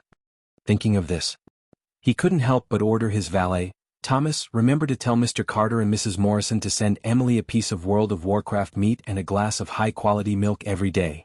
High-quality milk was dragon milk, which was very abundant, and List could not drink it all by himself. Yes, master. With World of Warcraft meat and dragon milk to improve nutrition, Emily's training resources were definitely not worse than the average noble child. List watched as she meticulously completed all kinds of movements. Her little face was red from the sun, and sweat continuously flowed down her cheeks, but she did not complain about being tired, nor did she slack off. He couldn't help but fantasize, when Emily grows up she might be able to replace the old Marcus and become my chief knight, charging and breaking through enemy lines for me. Chapter 437. 9. 0. N. YG. M. J slash. H. Dash D. S. GZ. Y. Z caret. List was inspecting the mining of volcanic glass ore. The volcanic glass was very interesting. It was hard on the outside, full of bubbles inside, and there was a clear boundary with the surrounding soil and rocks. As long as they dug deep into the ground and dug into the basalt pillars, they could find volcanic glass along the gaps. So when 1,000 serfs mastered the digging skills, they dug along the low-lying areas, not only excavated a lot of volcanic glass, but also opened up the land into farmland. Sir, with the Red River as the boundary, we have opened up wastelands and mines south. At present, we have excavated to the wasteland between the eastern foot of Needlegrass Hill and the east coast. The reclaimed wasteland has been sown with soybeans and peas. The seed production rate may not be very high, and the yield may be very low. Blair, the Port Town Administrative Officer, reported. Mining, reclamation and sowing. This was the construction plan guided by List. Among them, he chose soybeans and peas because the roots of legumes could reproduce rhizobia. He had observed that the legumes of this world still had rhizobia growing, but it was not too obvious. Among them, soybeans, peas, and peanuts were not only stable in variety, but also had a large number of rhizobia. Moreover, alfalfa also had rhizobia, which may be one of the reasons why it was a high-quality pasture. Therefore, he decided to plant a large number of legumes and alfalfa in the early reclamation process of Black Horse Island to fertilize the fields and provide organic nitrogen to the soil. It doesn't matter if the seed production rate is low or the yield is low, as long as the harvest can subsidize our investment in sowing. Farmland needs constant domestication to mature. The sooner we domesticate it, the sooner it can give us back. List said with a smile. Only he understood the benefits of rhizobia. Humans in this world relied too much on sprite worms for farming. They didn't even know how to fertilize, let alone rhizobia. Under the rule of the Lord, the serfs most commonly used a fallow system, which was divided into the 2-garden system and the 3-garden system. The farmland was divided into strips, and each strip of farmland was fallowed for 1 year every 2 or 3 years so that the soil could recover its fertility. Only within the influence of the sprite worm, there was no need to fallow and it could be planted year after year. A small part of the farmland in Flower Town had abolished the fallow system and artificial fertilization was adopted to ensure that it could be cultivated every year. Of course, due to the shortage of serfs, most of the wastelands could not be cultivated intensively, so they still adopted the 2-garden system, with 1 year of planting and 1 year of rest. In any case, there were many fields and few people, so they could cultivate however they wanted. After developing, he would gradually guide the serfs on how to farm intensively. Scientific farming was carried out in cooperation with sprite worms. As for the farmland reclaimed on Black Horse Island, it is enough to grow some beans without losing money. After inspecting the work site, he said to Blair, "Organize the serfs to transport all the volcanic glass to the boneyard and place it in the middle of the 5 big bones." He was ready to collect the magic of the fire dragon. It was a huge project, and only he himself could do it. He was going to hide in Black Horse Island, do the work carefully, and live a few days of hardship to save money for the castle in Flower Town. Piercing the volcanic glass, releasing the fire dragon magic, which was quickly absorbed by the 5 fire dragon bones. All he needed to do was to repeat this set of movements. But he soon discovered that the magic power of a single piece of volcanic glass could not form a magic dragon. This meant that it could not burn people and would be absorbed by the fire dragon bones before the magic gathered. "I can let Marcus and the others work together and arrange 2 or 3 night around each fire dragon bone to repeat my work." With this in mind, he could not help but immediately organize the knight to come to work. A trainee knight could do the work. He walked with his hands behind his back in the boneyard, casting his magic eyes and watching the fiery red magic constantly converging on the fire dragon bones, lighting up the vein-like veins and then calming down. Until August 25th. Finally, the smoke mission changed. Mission completed. Reward: the agitation of the rubber worm. 10 tons of volcanic glass was not difficult to mine, and half a month was enough. The reward for the smoke mission was quickly issued. But when List took out the rubber worm triplets that he carried with him, the 3 little guys didn't seem to react. He stared for a while. Still no movement. This made him a little embarrassed. "You guys are getting agitated." The rubber worm heard the call in List's heart and moved, but it was still far from agitation. He could only put down the triplets and pay attention to the new smoke mission. Mission: 10 tons of volcanic glass has been mined, and the magic of the fire dragon has surfaced. This is the source of urgent need for the dry dragon bones. Please inject all magic into the fire dragon bones to nourish the revived fire dragon bones. Reward: conches that produce pink pearls. Conches that produce pink pearls? Conches can also produce pearls? List was surprised. He only knew that shells could produce pearls. Whether it was a pearl oyster or a giant clam, they were all a kind of shell. But conches seem to be a kind of shell. It seems that this is the case, otherwise how could they produce pearls? He put down his doubts and thought about the conch. Conches were often picked up on the beach of Flower Town. The serfs of the oyster settlement also presented a few very beautiful conch shells to the castle as decorations. So, did the conch that can produce pink pearls appear on the beach of Flower Town or on the beach of Black Horse Island? It was now midsummer, and both Flower Town and Port Town had organized many serfs to fish for seafood at the seaside. In Flower Town's oyster settlement, there was also a group of professional fishermen rowing dinghies to dive offshore to catch seafood. The fishing industry had flourished in List's territory. He called Gort. "Consultant Gort, you inform all the serfs fishing for seafood to pay attention to searching for conches, especially to check if there are pearls in the conches." "Pearls?" Gort opened his eyes, puzzled. "Sir, what do conches have to do with pearls?" "I recently read a book about a magician who found pearls with magical effects in a conch picked up by the sea. In short, pay more attention to this matter." List casually found an excuse to send Gort away. The authority of the Lord made it so that he did not need to desperately find excuses to cover up his actions. Gort was accustomed to List's style, so he stopped asking questions and just went about his business. He understood that List was favored by the glory of the night. If conches have pearls, then conches have a high probability of having pearls. For the next 2 days, List remained on Black Horse Island, supervising the release of the fire dragon magic through volcanic glass. When all 10 tons of volcanic glass were released, he ordered the remaining volcanic glass to be stored and no longer released fire dragon magic. These fire dragon magic were treasures. There was no need to be extravagant and wasteful. At this time, the smoke mission was called. Chapter 438. C. S. Hashtag HHY. Asterisk ID. I. Z. The fisherman had not yet reported the pink pearl conch, so List did not know where he was going to find this kind of conch. He could only wait.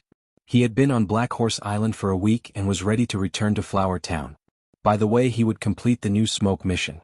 Mission: the fishermen of the oyster settlement are no longer afraid of the shallow waters on the shore. They dare to dive into the seabed to fish for seafood, but they do not know all the seafood. As a seafood lover, why not guide the fishermen to identify the delicacies in the sea? Reward: a mutant rubber tree. The carpentry workshop uses thorns and rubber to produce many high-quality sampans so that the fishermen can be armed and can fish offshore. However, they have seen many marine life on the seabed, but it is not easy to distinguish which marine life is edible. It has always been the few kinds of seafood that can be picked up on the beach. I don't seem to know much seafood. I can eat it, but I can't catch it. He thought about it and decided to take a stupid approach. He asked the fishermen to fish up all the creatures that could be fished from the bottom of the sea, and then he would select the ones he knew and did some toxicity experiments to verify whether they were edible. Just as he was about to leave Black Horse Island, his heart suddenly moved. A faint restlessness came and he quickly opened his eyes. It's the rubber worm triplets. He immediately asked the servant to bring 3 rubber worms. At this time, one of the triplets, which liked to line up and synchronize their movements, left the line and crawled around in the jade box. It could be felt that it was very restless, more restless than the other two. This was a rare situation. "Little guy, what's wrong with you?" He carefully established a deeper spiritual communication with the rubber worm, which was supported by the contract. Soon, he distinguished a unique emotion from the restless mood of the rubber worm. It actually wanted to spit out its worm stalk. The worm stalk of the rubber worm has not been planted in the rubber garden and has not been moved since the contract. What does this rubber worm mean? Liszt suddenly raised his eyebrows. Could it be that it has brewed a new worm stalk in its body? Thinking about it carefully, it was really possible. Perhaps this was the reward of the smoke mission, the agitation of the rubber worms. Since the rubber worm wanted to spit out worm stalks, Liszt naturally wouldn't refuse. He quickly rode the chocobo Loki to the rubber field. For the time being, the rubber plantation was planned to cover an area of 1,000 acres. Eventually, it would reach 10,000 acres or even 100,000 acres. For such a magical crop, the more the better. However, there weren't many rubber trees in the rubber plantation. There were very few of them. The original rubber tree worm stalk was still standing in the middle of the garden. Liszt roughly estimated its radiation range and walked into the distance. He found a flat area suitable for planting rubber trees and put the very restless rubber worm in his hand. "Little guy, spit it out." The rubber worm crawled on Liszt's palm, raised its head and opened its mouth. It spat out a faint green light, which contained a small seed. After the seed fell to the ground, it quickly sprouted and grew.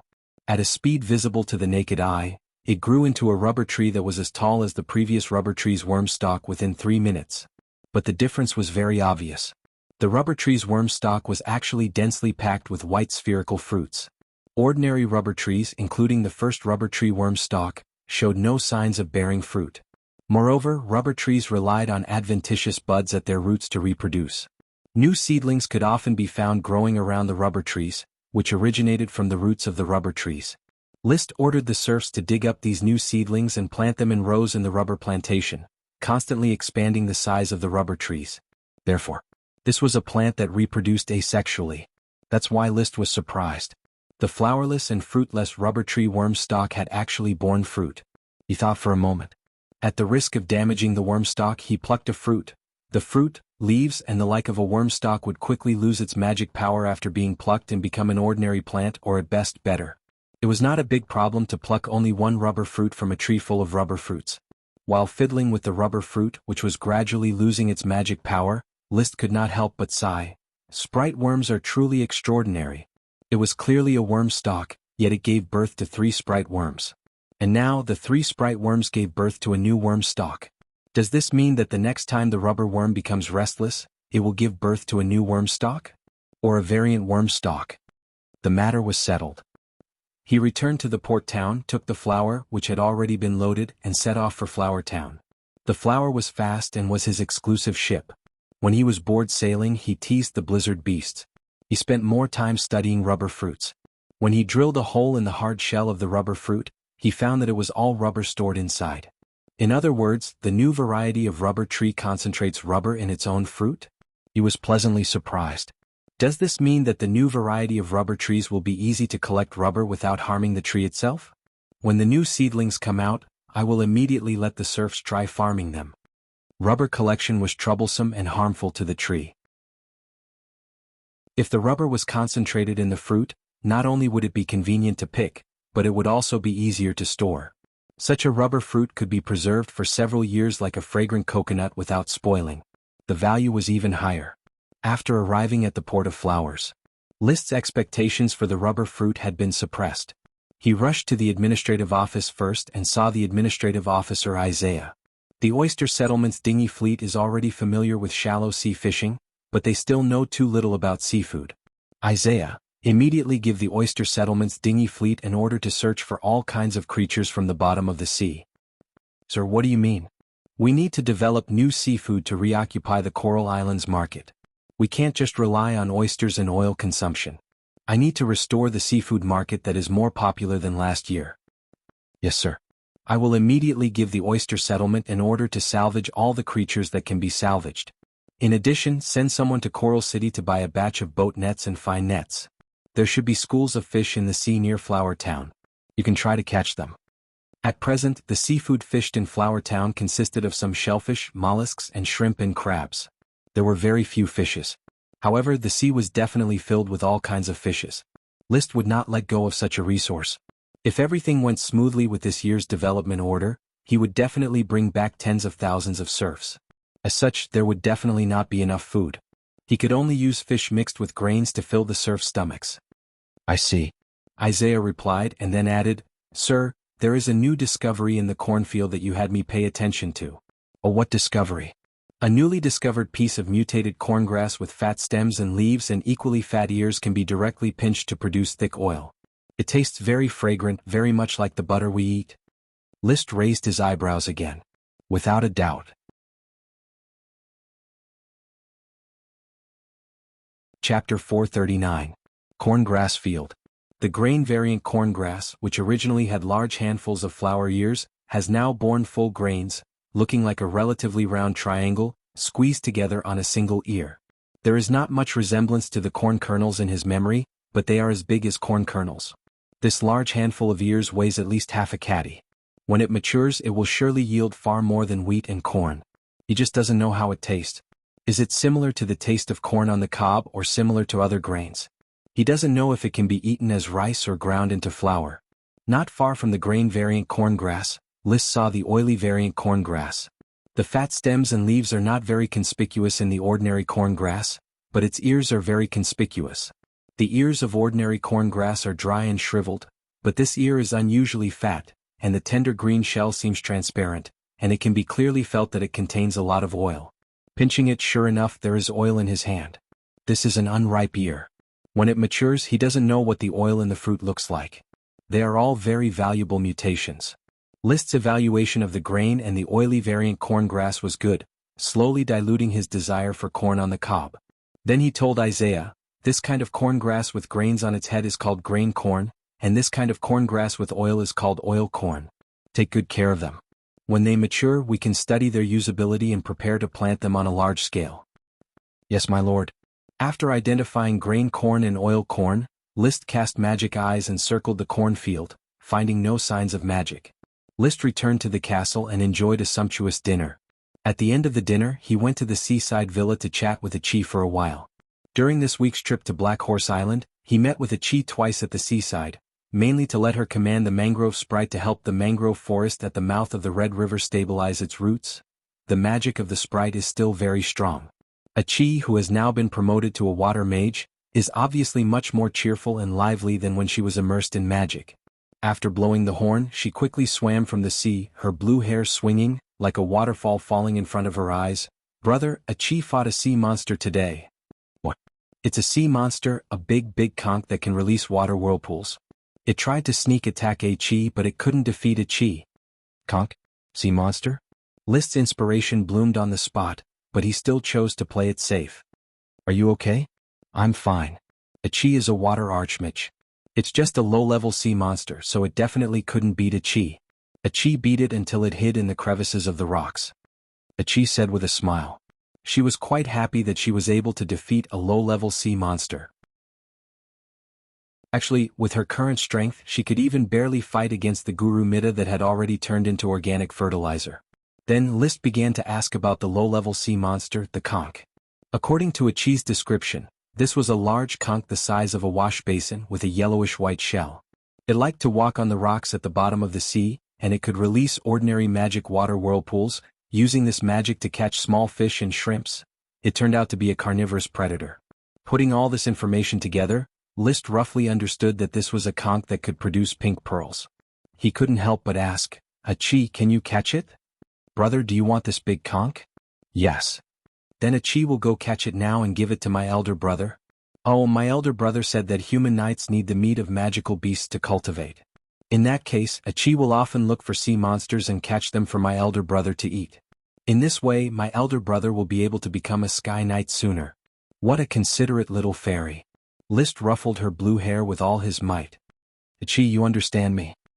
Hee, then I'll go catch a big conch. Don't worry, go catch it tomorrow. It's already night now, the sea must be very dark. A chi can see and a chi swims very fast. Brother, wait for a chi will be back soon. Let Nami play with brother. Achi put Nami on the table, then turned around and left the Sea View Villa to catch the low-level sea monster Big Conch. List could only shake his head helplessly, and then began to tease Nami. He took out a candy wrapped in hemp leaves, peeled it, and handed it to the little fairy. Peanut nougat, Flower Town's new product, do you know about it? Chirp. Nami tilted her head and looked at the peanut nougat. Next, she walked over to the nougat, sniffed the nougat, hugged the nougat with both hands and took a bite. Although she was only the size of a palm, her teeth were very good. With a crunch, she bit off a small piece of nougat and chewed vigorously.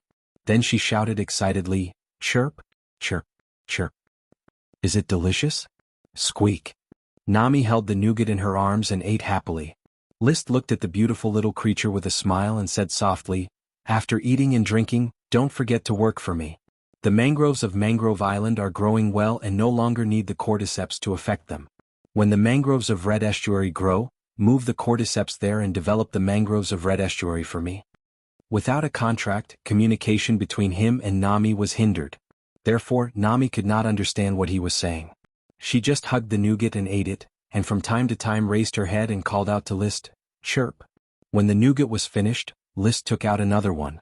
After Nami took it, she did not eat it immediately. Instead, she wrapped the hemp leaves again, hugged the nougat, and stuffed it into the drawer of the cabinet. She then flew to List's shoulder and landed on List's shoulder. She began to comb List's hair, or it could also be called looking for lice. She flipped his hair one by one to check his scalp. List did not know if she learned this trick when she raised the mallard ducklings. Unfortunately, List washed his hair every day and there was no dirt on his head. What a docile little elf. Compared with Nami, Ella is simply a bully. He thought of Ella who liked to shout. He could not help but sigh. Just then, the sound of waves came from outside, and then he saw that Achi had swum to the bottom floor of the Seaview Villa. She tied a large conch with a water belt and carried it to the second floor. Brother, Achi has knocked out the big conch. It can no longer release the water whirlpool. Eyes shining, List took the big conch and said, well done my Achi. It's getting late. You should also rest. I'll get rid of this big conch first. Okay. Holding the big conch, List quickly returned to the castle and began to dissect the big conch in the open space of the apple orchard. First, while it was unconscious, he directly pulled out the sky cutter sword, infused it with chi and killed it. Then he picked out the conch meat. The conch was the size of a wash basin, but the meat was very small. He carefully scratched and soon found a hard object wrapped in a membrane. Chapter 440. The pink pearl, about the size of an egg, had flame-shaped lines on it after being cleaned. At first, List thought it was a pearl of fire magic, but the magic eye observed that its magic color was light blue. Like the big conch, it was of the water attribute. The black pearl was also of the water attribute, but its effect was to disperse wind magic. At the moment, he didn't know what effect the egg-sized pink pearl could have, but its magic concentration was stronger than that of the largest black pearl in List's collection. I probably won't be able to study anything, so I'll leave it to Chris to study. Now that he was supporting the mage Chris Truth, other magic-related work could be handed over to her except for making potions. Inside the magic workshop, Chris looked at the pink pearl and nodded solemnly. Viscount, this is a magical item. I need to study its effect carefully and give you the results. Sorry to trouble you. I'm at your service. List suddenly asked, Chris, are you sure about your promotion to a great mage? Chris thought for a moment and replied, I have some ideas but I still need more preparation. If everything goes well, I will be able to become a great mage in about a year. If it doesn't go well, I may not be able to become a great mage for several years. If you need anything, just tell me. In addition, I wish you an early promotion to a great mage. At that time, I will build a mage tower for you on Black Horse Island for you to pursue the truth. Chris said with heartfelt joy, Thank you, Viscount. Unlike Elk Sun, she really liked to study magic and truth. Having a mage tower was a great honor and benefit for her. After a brief chat, leaving the pink pearl, List said goodbye and left. When he returned to the castle, Mrs. Abby had cleaned up the meat of the big conch. This World of Warcraft meat naturally belonged to List. It would be great if I could raise a low-level sea monster. Unfortunately, there is no knowledge about raising sea monsters. In order to get the pink pearl, I can only kill the conch to get the pearl. Fortunately, not only did I get a pink pearl, but also a large group of conch meat and a beautiful conch shell. He cleaned the conch shell and drilled a hole in the tip. He placed it in his mouth and blew on it. Immediately, A deep and resounding horn sound was emitted, spreading far and wide. The effect was even more powerful than a loudspeaker. Casting magic eyes, List could see that when the conch was blown, there was a flash of magic on the shell, indicating that this amplification effect was related to magic and could barely be regarded as a kind of magic. This should also be given to Chris and let her study it. Perhaps she can develop a horn with the same effect as a loudspeaker. With such a magic horn, it can be used as an air defense alarm. If it is blown during a crisis, I'm afraid it can even wake people up from their dreams. Even if he couldn't make a loudspeaker with a strong amplification effect. As an ornament, it could be placed on an antique shelf in the study. It was also a delightful sight. It's a pity that one big conch is too little, he thought. However, just when he felt that there was only one giant conch and that the reward wasn't too valuable, Achi brought new news. Brother, the Black Pearl Lake has been occupied by many giant conches, and they are currently fighting against the giant clam. There are also many giant clams at the bottom of the lake to resist the invasion of the giant conches. Giant conches and giant clams are fighting? Yes, big brother. You told Achi to look for a very, very large giant clam, but Achi never found one. But now, many giant clams with a diameter of more than 2 meters have appeared in the Black Pearl Lake. The biggest one is even twice as big as Achi's shell. Achi's shell was 3 meters in diameter, and giant clams larger than Achi's shell were at least 4 or 5 meters in diameter. They were indeed behemoths and much larger than the giant clam that was fished up. It was worth looking forward to what kind of black pearls would be inside. Moreover, there were also a large number of low-level sea monster giant conches. Whether it was for the pink pearls or the conch meat, List would not give up this opportunity. Achi, pay attention to cooperation, and together with me, we will catch the giant clams and giant conches that are causing trouble in the Black Pearl Lake. Achi nodded excitedly. The once delicate, innocent and caring little siren had now become a great sorcerer who liked to fight and hunt sea monsters if he didn't like it. This made List sigh with emotion. A girl changes 18 times from childhood to womanhood. The flower was immediately dispatched to the atoll. The atoll had no clear ownership, but it now belonged to List. Several black tulip flags were planted on the reef. When they arrived at the atoll, the tide had just ebbed and large tracts of white fine sand were exposed on the sea. The flower slowly sailed into the Black Pearl Lake. List used magic eyes to guide the flower on how to salvage the giant clams and giant conches. Achi was at the bottom of the lake, guiding the position of the bodies of the two sea monsters. Giant clams could barely be regarded as sea monsters. It was a fierce fight. As the divers continued to tie ropes and fish up more and more giant clams and conches, List became more and more excited. He had just broken open a giant clam with a diameter of about 1.8 meters and found a bowl-sized black pearl and several fist-sized black pearls inside. These were all treasures. Another large conch the size of a wash basin did not produce pink pearls. After dissecting 5 large conches in a row, no pink pearls were found. It was not until the 6th large conch, the largest one, that a new pink pearl was found. It was a pink pearl the size of a goose egg. The probability of a large conch producing a pink pearl is a bit low, while the giant clam producing a black pearl is very high, but the probability of a large black pearl is also not high. He silently estimated the pearl drop rate of the giant clams and conches. The fishing lasted for 2 hours. Achi worked hard to track the giant clam and the large conch. Finally, the largest giant clam was killed in the middle of the Black Pearl Lake. Along with it were 3 large conches the size of a bathtub. When the 4 large objects were fished up, the sailors on the ship cheered. Captain Costo said excitedly, "Sir, such wonderful shells and conches, it is incredible. Under your guidance, we were able to reap such a bountiful harvest. Remember to keep it a secret. The Black Pearl Lake will be the brightest pearl of the ocean in my territory. Whoever dares to leak it will receive bloody revenge." After saying these fierce words, List patted Costo's shoulder and said in a pleasant tone, "Soon I will grant you the status of a freedman. From now on, you can receive merits according to your official contributions. Follow me and one day you will become a noble." Today he had completely exposed his talent. Wherever he pointed there would be prey. Although Costo and the others did not dare to ask about List's talent, it was inevitable that someone would open their mouths and expose today's matter. Therefore he used the carrot and the stick, to avoid possible risks in advance. Half an hour later, seeing Achi's hint in the sea, List understood that the giant clam and the large conch's territorial struggle had probably ended. He blew the horn in response to Achi. Chapter 441. The flowers, carrying the heavy giant clams and conches, returned to the flower port. When it was time to count the harvest, List could not help but feel emotional as he watched the dock workers carry the huge seashells down. He had always had the desire to manage the atoll and the Black Pearl Lake, but he lacked manpower. He couldn't even develop Black Horse Island, let alone the Black Pearl Lake. However, with the Siren Chi he could harvest so many shells in one trip to the sea. Moreover, this sea monster could produce black and pink pearls. 2 or 3 trips a year are basically enough. The giant clams and conches grew very slowly and there was no way to overharvest them. Moreover, the large giant clams and conches seemed to be hiding in the waters around the Black Pearl Lake.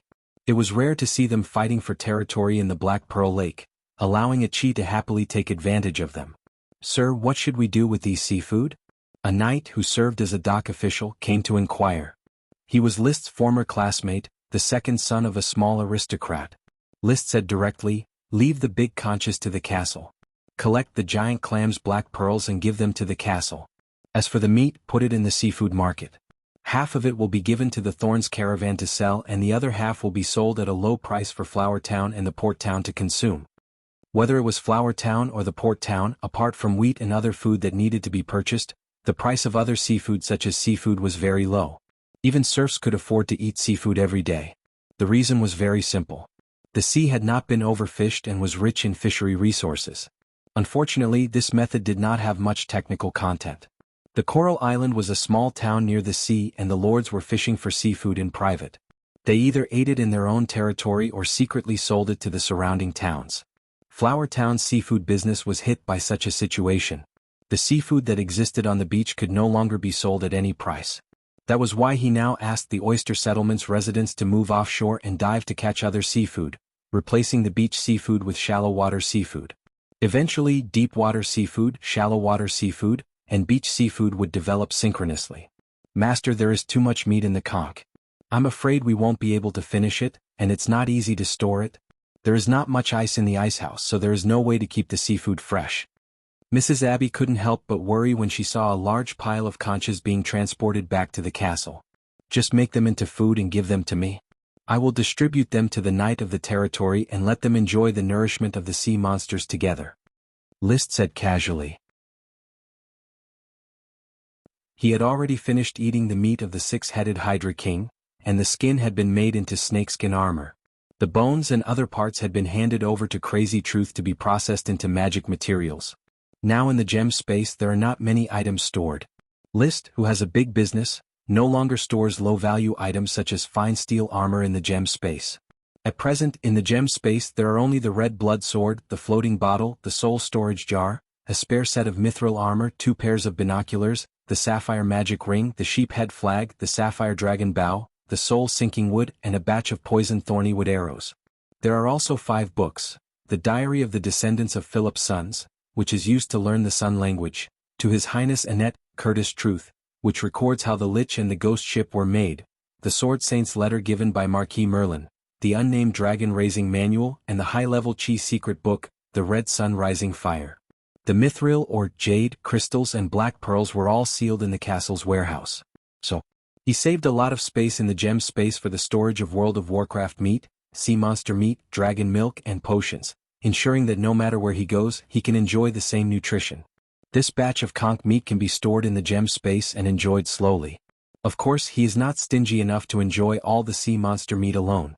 The Earth Knight of the territory can get a little, and the officials of the territory can also get a little. This is called sharing rain and dew.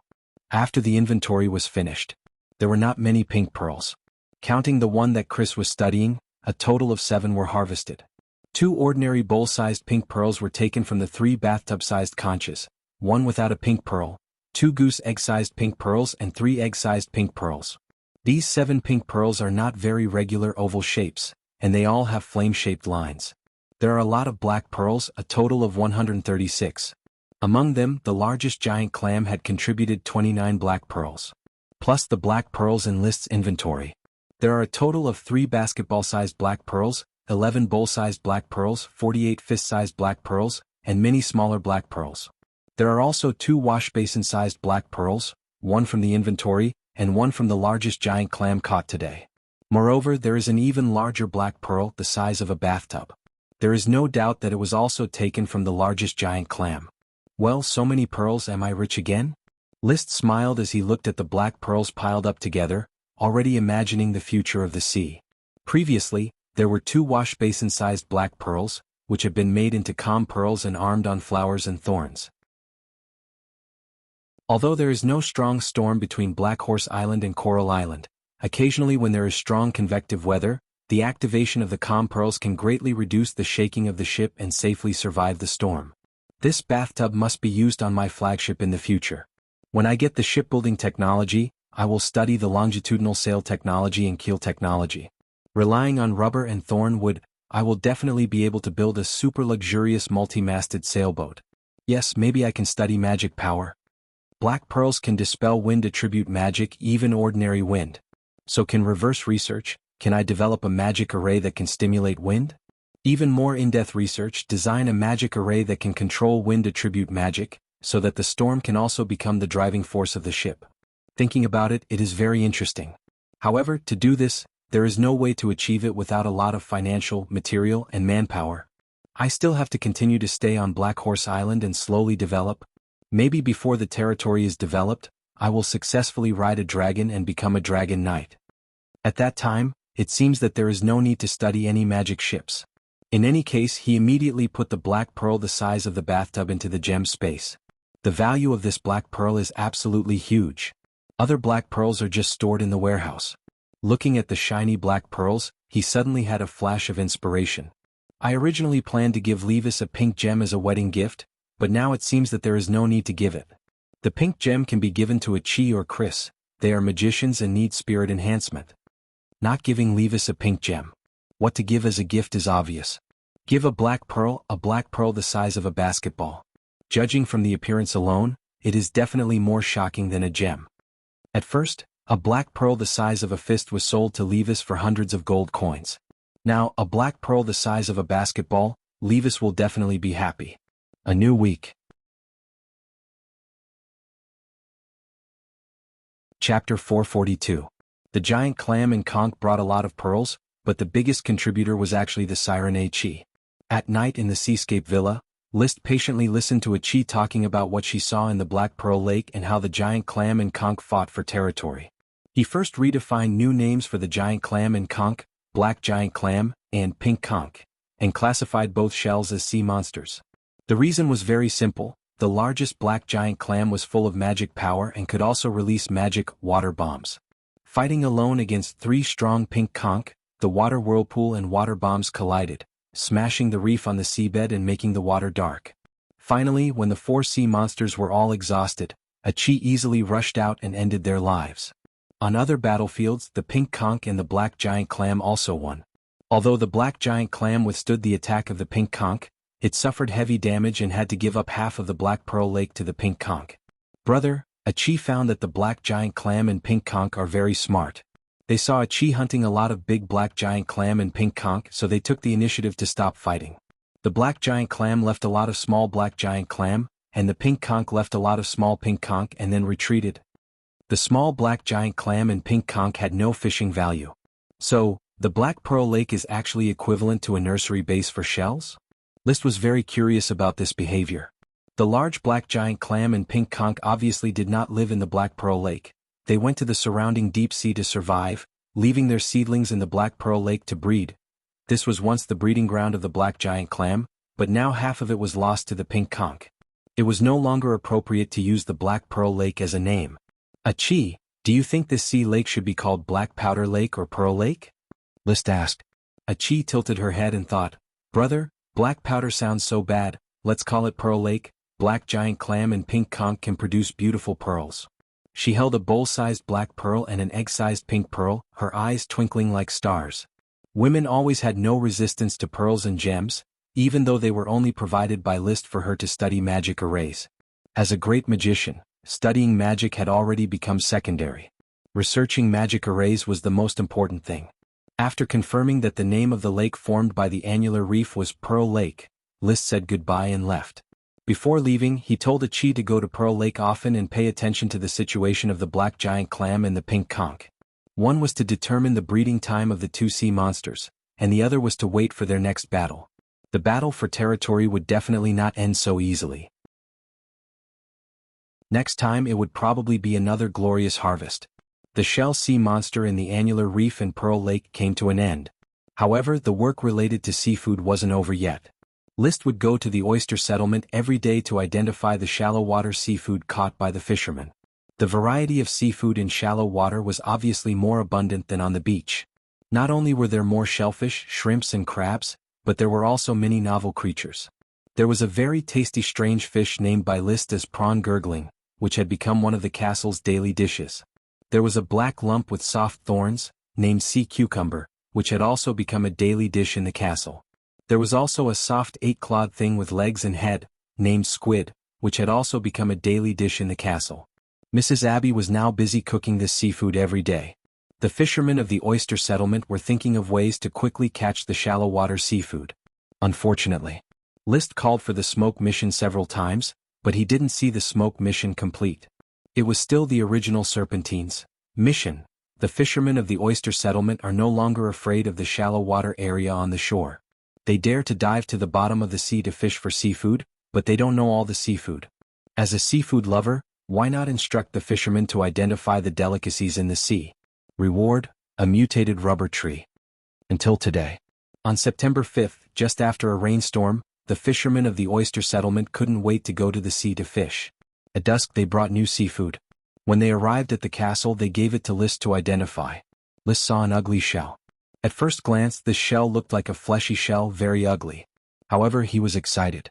He had seen and eaten this kind of seafood on Earth. It was a very valuable seafood, known as the gold of the dining table, the crown of sea delicacies. In layman's terms it was abalone. There was no need to say how valuable the abalones on Earth were. Whether or not the abalones in this world had such rich nutritional value, it only needed to be tasted a few times to determine. After List finished identifying the abalone's toxicity, he immediately had Mrs. Abby specialize in the cooking method of the abalones. He provided her with some ideas. Oil, abalones, seasonings, mixed them together and roasted them. Soon, a fragrant oyster sauce braised abalone came out of the oven. The male servants served the oyster sauce braised abalone.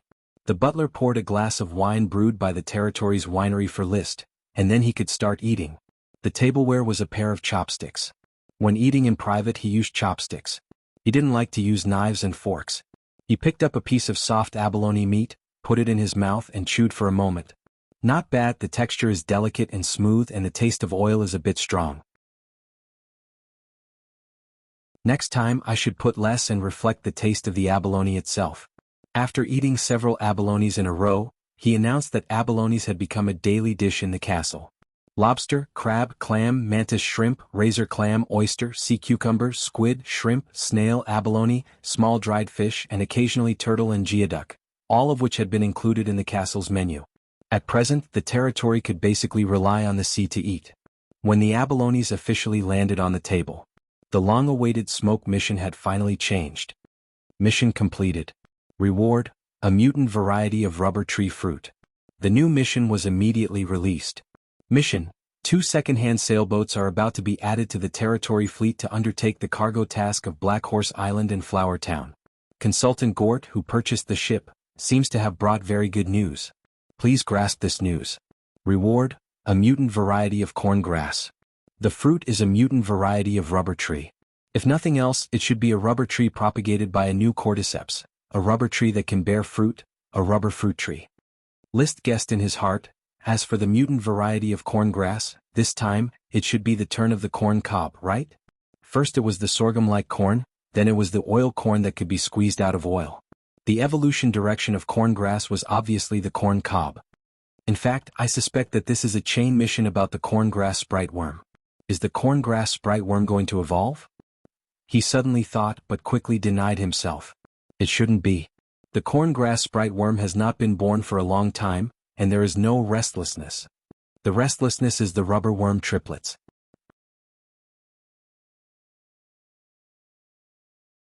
Chapter 443. Regardless of whether the corngrass worm or the rubber worm evolved into a sprite, the smoke mission must be completed. List had no time to go to Black Horse Island again to observe the mutant rubber trees. He gave the task to Captain Costo to complete. If he could find a mature rubber tree, it would naturally be good. If not, the rubber tree must have sprouted around the new cordyceps. In any case, these newly sprouted rubber trees were worth promoting. Levis is getting married on September 12th. There is still a week to go. I have to go to Tulip Castle to help, otherwise I will be gossiped about. He asked the servant to pack up and prepare to go to Tulip Castle early the next morning. At night, the Port of Flowers finally welcomed two old brigs and Gort returned with them. Sir, 2 cargo ships have been purchased, one from the Tulip Fleet and the other from the Beer Castle Fleet. However, the damage is a bit large and we need to repair it again. The 2 old ships cost a total of 652 gold coins. These are the remaining gold coins. After taking the gold coins and handing them over to Butler Carter for counting, List said, "The task of repairing the cargo ship is also given to you. With rubber and thorny ironwood, it will not be very difficult. Try to update it to its best state. In addition, one is called the Mangrove and the other is called the Pearl." The names of the ships were just simple code names and he did not think much about them. Then he began to ask, "Advisor Gort, did you get any interesting information outside when you bought the ships this time?"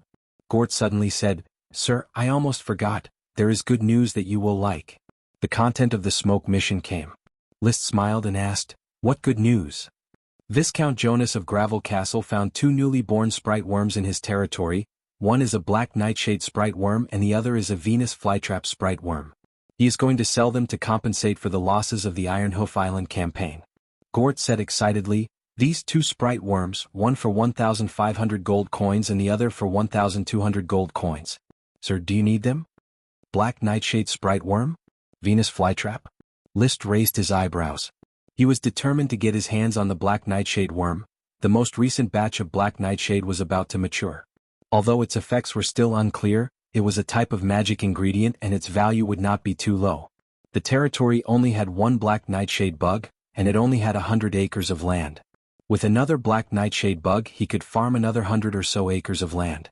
No matter how many magic ingredients were planted, they would always feel that it was too little. Therefore, the greatest value of sprite worms lay in whether or not there were magic ingredients to be planted. 1,500 gold coins for a nightshade bug. That's a bit expensive. Teacher Gort, put down the repair work on the Mangrove and the Pearl and focus on this black nightshade worm. I want to buy it. My bottom line is 1,200 gold coins. Once you reach my bottom line, for every 10 gold coins you cut, I'll let you take 1 gold coin. After hearing this, Gort's eyes lit up. Rest assured, my lord. I'm the best at this kind of thing.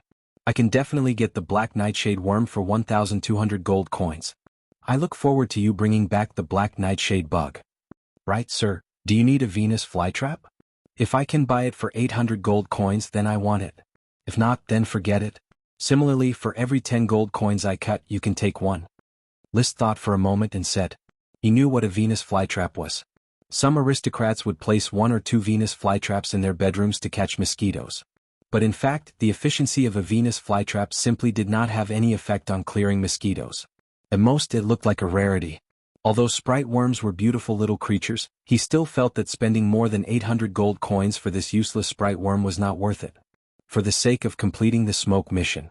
That was why he was willing to spend gold coins to buy this Venus flytrap. However, after making the decision, he quickly rubbed his temples. The black nightshade bug costs 1,200 gold coins, and the Venus flytrap costs 800 gold coins. That means I have to spend 2,000 gold coins. Where do I get so many gold coins? Do I really have to borrow money from my grandmother? It wasn't easy to ask for money. If Olvera had not taken the initiative to lend him money, he would have decided to sell the red blood sword. No matter how rich the Tulip Castle was, he was only using the income of the estate as collateral to withdraw gold coins in advance, that's all. He was not borrowing money. Deep down he was not used to borrowing money from others. However, the black nightshade bug and the Venus flytrap were not to be missed. Phew. After spitting out a mouthful of turbid air, he instructed the butler Carter, "Mr. Carter, prepare some powder conch meat for me. 1 for the Count and Countess and 1 for my grandmother." "Master, how much do you think is suitable?" 5 caddies. "Forget it, 10 caddies each." 10 caddies was almost the size of a wash basin, and it was the entire flesh of a powder conch. Giving away a powder conch the size of a wash basin was very distressing. However, he was too embarrassed to do the same thing again and only gave 5 caddies of the 6-headed sea serpent king, which weighed several tons, to the Count. The Count was so angry that he repeatedly ridiculed him with this matter. In addition, pick out the smallest black pearls and wear them into a necklace as a gift for my grandmother, to thank her for providing me with the fig worm. Carter bowed and left. As you wish, master. The task of finding the rubber fruit tree was given to Costo. The task of negotiating the price of the black nightshade bug and the Venus flytrap was given to Gort. The repair of the mangrove and the pearl was given to Isaiah. List early the next morning. With 2 gifts he went to Tulip Castle. After meeting in the study, the Count joked, "How many caddies of World of Warcraft meat are you giving me this time?" 10 caddies. But it's not World of Warcraft meat, it's sea monster meat, a low-level sea monster called the powder conch. This 10 caddies is all the meat of the largest powder conch. This was of course a white lie. The largest were 3 powder conches the size of a bathtub. The Count had no shortage of low-level World of Warcraft meat to eat, he just needed to taste it. It seems that you have had a lot of harvest recently. The Count was quite satisfied with the 10 caddies of powder conch meat. I haven't had any harvest recently, not even a sprite worm. Moreover, I even borrowed 800 gold coins from my sister. Do you think sprite worms are like wheat that can be found everywhere? In fact, I don't think sprite worms are that rare. Father, according to my observations for more than a year, I found that the probability of sprite worms being born can be influenced. List decided to reveal some information to his father in order to increase the number of sprite worms in the family. The stronger the family, the better protection he could obtain. Therefore, his ideas had been changing. He knew how to share some less important experiences to help the family develop. Oh. The Count was moved. He sat up straight and listened with a humble attitude. The importance of sprite worms to the territory was deeply understood by every lord. List did not speak nonsense.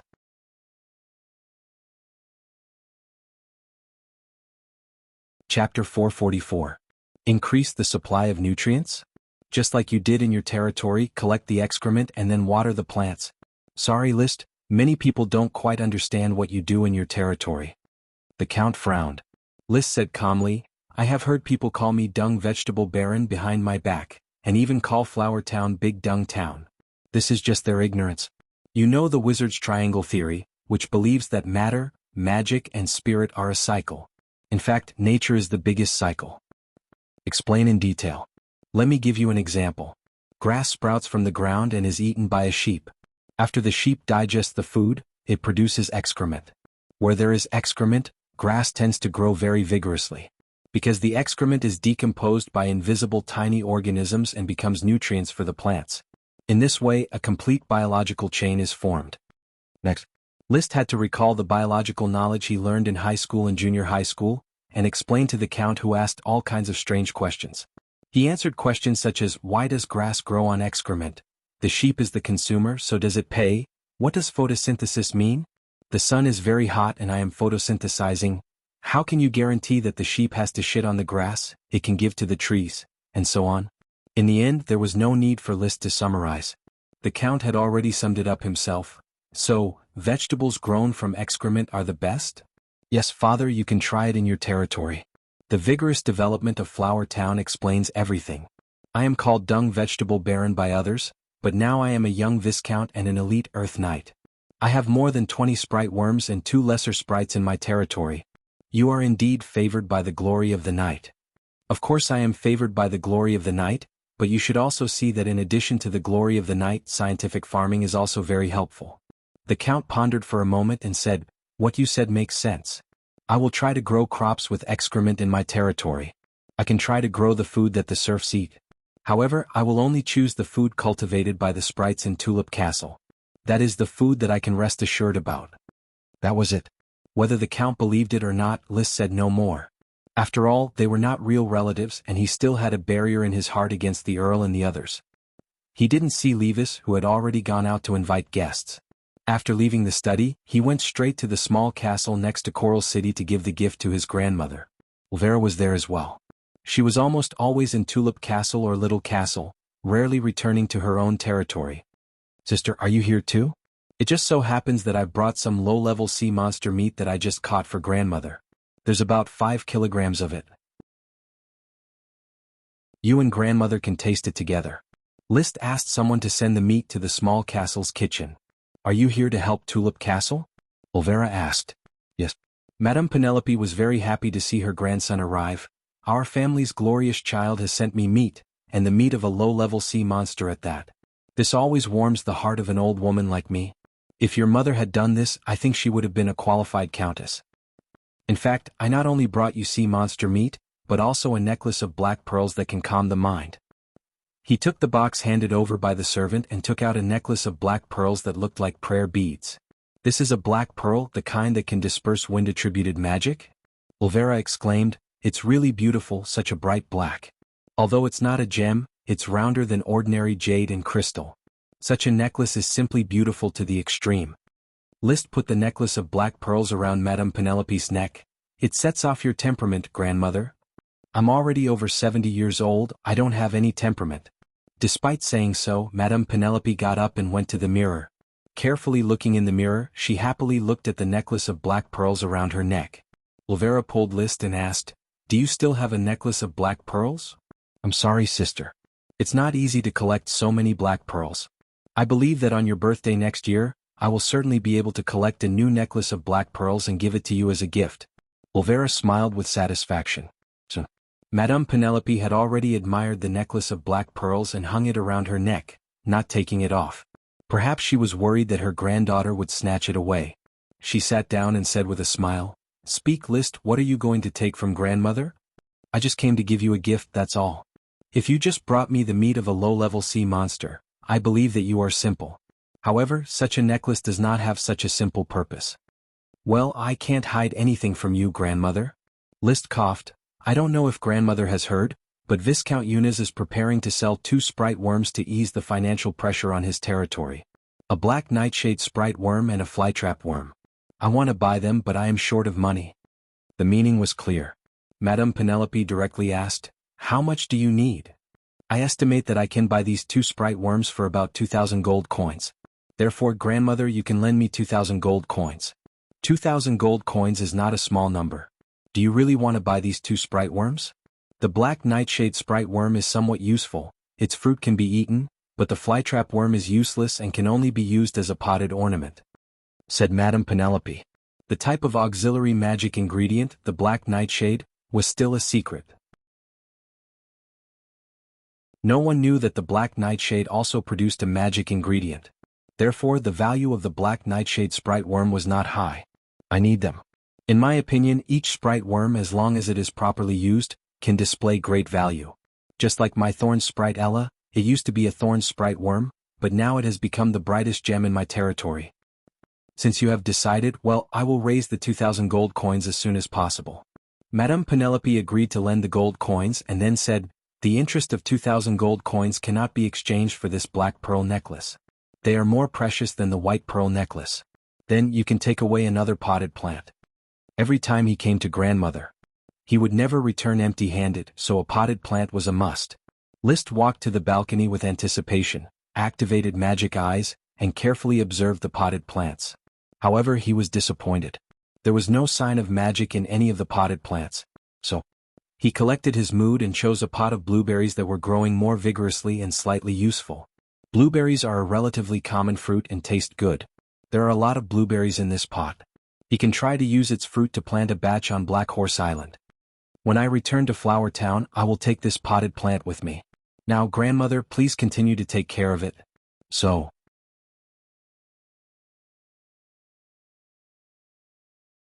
Chapter 445. In Tulip Castle, Liszt quickly threw himself into the wedding preparations. However, he did not have much work to do. Tulip Castle had hundreds of servants, and the work could be done smoothly. In addition to the Count, Madame Marie could make decisions. There was no need for family members who had already been in Fef to make decisions. Liszt did not want to fight for power with Madame Marie in the castle. He only occasionally supervised the progress of the wedding preparations and kept an eye on his brother Levis. Most of the time he was still remotely directing the construction of the territory. The knight, who traveled between Flower Town and Tulip Castle, reported the progress of the territory construction to him every day without interruption. There was also fresh dragon milk and other delicious food. The mangrove and the pearl were being overhauled in the flower harbor. Basically, the wooden boards and the damaged parts were removed, replaced with new thorny ironwood and then glued with rubber wood. This repair required very little technical content, but the effect was absolutely excellent. The adhesion of rubber was too strong. Even without removing the old wood, the holes could be filled with rubber and wood to make the two old sailboats look new. In fact, the previous flowers and thorns had been reinforced with rubber, and the performance of the ships had surpassed that of the new ships, without any strain. News of the rubber fruit tree also came 3 days later. After Captain Costo returned to Black Horse Island, he did not find any fruit-bearing rubber trees, but he saw many budding rubber tree seedlings around the new cordyceps. According to List's previous instructions, Administrative Officer Blair organized people to dig out these seedlings and replant them in rows around the cordyceps.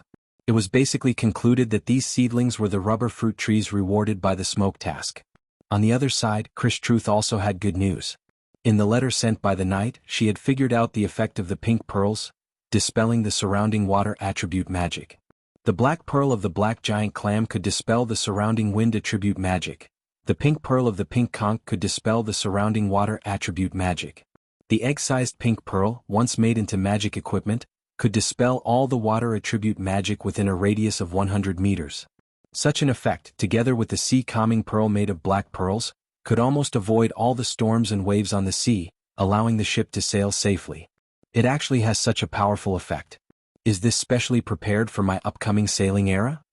List was very excited as he read the contents of the letter.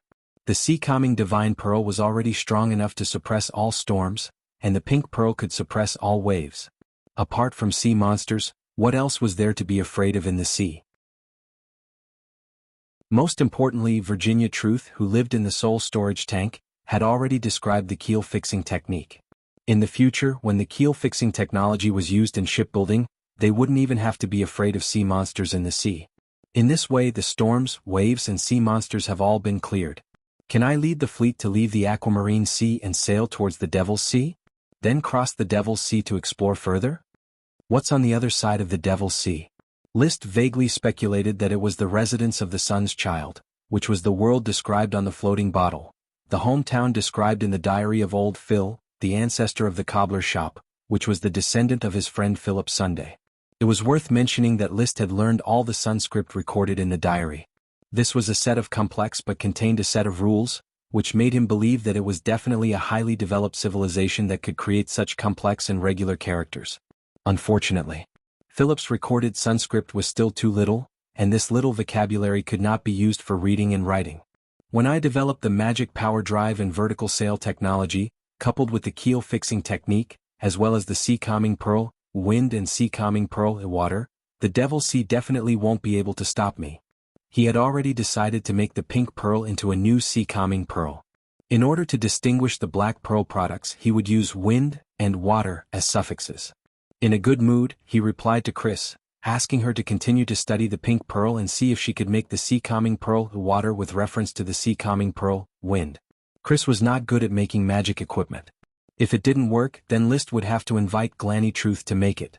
The letter was given to the knight to take back. List sat at the round table in the garden of Tulip Castle. He felt that apart from being a bit poor, he had basically never had any worries in his transmigrated life. Since the smoke mission, good news had always been coming one after another. He had to sigh at the power of fate. With just a slight trigger, he had really become a son of glory. However, before he could finish sighing, another knight from the Flower Town came and brought new good news. Sir Lord, Advisor Gort has sent a letter. He opened the letter. The content was very simple. After discussing with Viscount Eunice, Gort set the price of the Black Nightshade Sprite and the Venus Flytrap Sprite. The Black Nightshade Sprite was cut down to 1,100 gold coins, while the Venus Flytrap Sprite was cut down to 700 gold coins. It was 200 gold coins less than List's bottom line. Of course, it was actually 180 gold coins less, because Gort had to be given a commission of 20 gold coins. After reading the letter, List immediately took the 2,000 gold coins he borrowed from his grandmother and went straight to the Gravel City. After arriving at the Gravel City, he was immediately welcomed into the Gravel Castle by Viscount Eunice. If it weren't for the cash flow, I would really be reluctant to sell these 2 sprite worms. It's rare to be blessed by the glory of the night. 2 sprite worms were born in a month, but in the end I have to sell them for cash. After the pleasantries, Viscount Eunice directly complained, "It really hurts. After this year's development order is issued, we can go to the Eagle Kingdom to plunder resources and make up for our losses." You will also continue to participate in the development order. That's what I prepared. It's not a surprise. You have the middle-rank World of Warcraft docent, which can cooperate with Sir Count to be successful in sieging cities on the battlefield. For you, military achievements are not difficult to obtain. I don't even dare to guess how far you will go in the future. Yunus was speechless and said with emotion. List smiled, I will develop step by step. My fief is currently poor. To be honest, in order to buy your 2 sprite worms, I had to borrow the gold coins from my grandmother. After bemoaning each other's poverty for a while, the transaction was officially carried out. After paying the agreed amount of 1,800 gold coins, Viscount Yunus took List to the location of the sprite worm's worm stock, where List could smoothly contract it. After the contract was completed, he collected the worm stock and had lunch in the gravel castle. In the afternoon, List hurriedly returned to Tulip Castle. Chapter 446. Roger Golden Ear's arrival was to pave the way for the arrival of his sister, Rosalia Golden Ear. However, the Tulip family had already made proper arrangements. Birch City's other castle would serve as the bride's temporary residence. The wedding of a marquis's daughter to a count's son would certainly be incomparable to that of a Grand Duke's daughter. The Tulip family's financial and material resources would also be incomparable to that of the Taro family. Nevertheless, it would still be lively. As the wedding date approached, aristocrats who were on good terms with the Tulip family arrived one after another. Among them, the most distinguished were naturally the Mesiro couple, along with the newly married Meopal and the little princess couple. As the Tulip Castle became more and more lively, List was also extremely busy. He was naturally a member of the groomsmen group, and he also had to shoulder the heavy responsibility of receiving guests. Moreover, he also had to bear the harassment of the female guests. There were always hot and bold aristocratic ladies who admired his appearance. As a single aristocrat, these harassment were unavoidable. However, these were not the source of his worries, nor was it the awkwardness of Rosalia Golden Ear, whom he once had an ambiguous relationship with, about to accompany his bride to the Coral Island. The real worry was brought about by Meopal. Strictly speaking, it was caused by the smoke mission. Every time he met with his cousin, he would be abnormally embarrassed. His heart was in a mess and tangled like a mess. List. Meopal patted his shoulder. What are you thinking about? Angela asked you what kind of aristocratic young ladies you like. She knows a lot of aristocratic young ladies who are at the marriageable age and can act as a matchmaker for you. Beside Meopal, the little princess Angela was looking at him with a smile. List came back to his senses. With an expression that only he knew, he looked at the newly married couple in front of him and said with a smile, Sorry, I was thinking that I still had 2 sprite worms and didn't have time to settle the worm stalks, so I was a bit distracted. Right, did the Grand Duke give you a greater sprite? Meopal snappily said, It's an haute greater sprite, but the current topic isn't the greater sprite, it's what kind of aristocratic young ladies you like. Angela added, List, you are different from Meopal and Levis in that you are unable to inherit the title of nobility. Marrying an aristocratic young lady would be of great help to the construction of your territory and the promotion of your title. Grandfather said that you have great potential, but having a noble wife can ensure that your potential can be realized. I'll just let nature take its course. I'm still young and I want to focus on cultivation for now. I need to build a solid foundation so that I can break through the shackles of the earth in the future. List made up an excuse. One day when I want to find a noble lady to expand my family, I will definitely ask you for help. Seeing that the couple was so worried about his marriage, List felt even more conflicted. But very soon, in his heart, he decided to cut the Gordian knot and give up the new smoke mission. Just 2 days ago, after he contracted the black nightshade bug and the Venus flytrap, the smoke mission was completed. Mission completed. Reward, mutated corn grass fruit. The reward made his imagination run wild. Mutated fruit, it sounded like the corn grass had really mutated into a corn cob. He quickly ordered Blair to carefully observe the corn grass field to find the new mutated corn grass. Subsequently, the smoke mission was updated. This caused him to be at a loss for 2 days. Mission. The continuation of the bloodline is the most important matter for an aristocratic family. Your elder brother Levis is about to enter into marriage and spread the family's branches. However, your cousin seems to have encountered some trouble. His and Angela Sapphire's sexual affairs are not harmonious, and he may need your help. Reward, Meopal's collection of piano scores. The information contained in this smoke mission was very rich. Sexual affairs were not harmonious. Understandable. However, List was very confused about the need for his help. What could he do to help when someone else's sexual affairs were not harmonious? That was why he was at a loss. If it were someone else, with Angela's identity and appearance, he would not be at a loss and would extend a helping hand. However, Miopal was his cousin and they had a very good relationship. Even though he was getting closer and closer to the moral standards of this world, he was still unable to do such an outrageous thing. Therefore, he decided to cut the Gordian knot.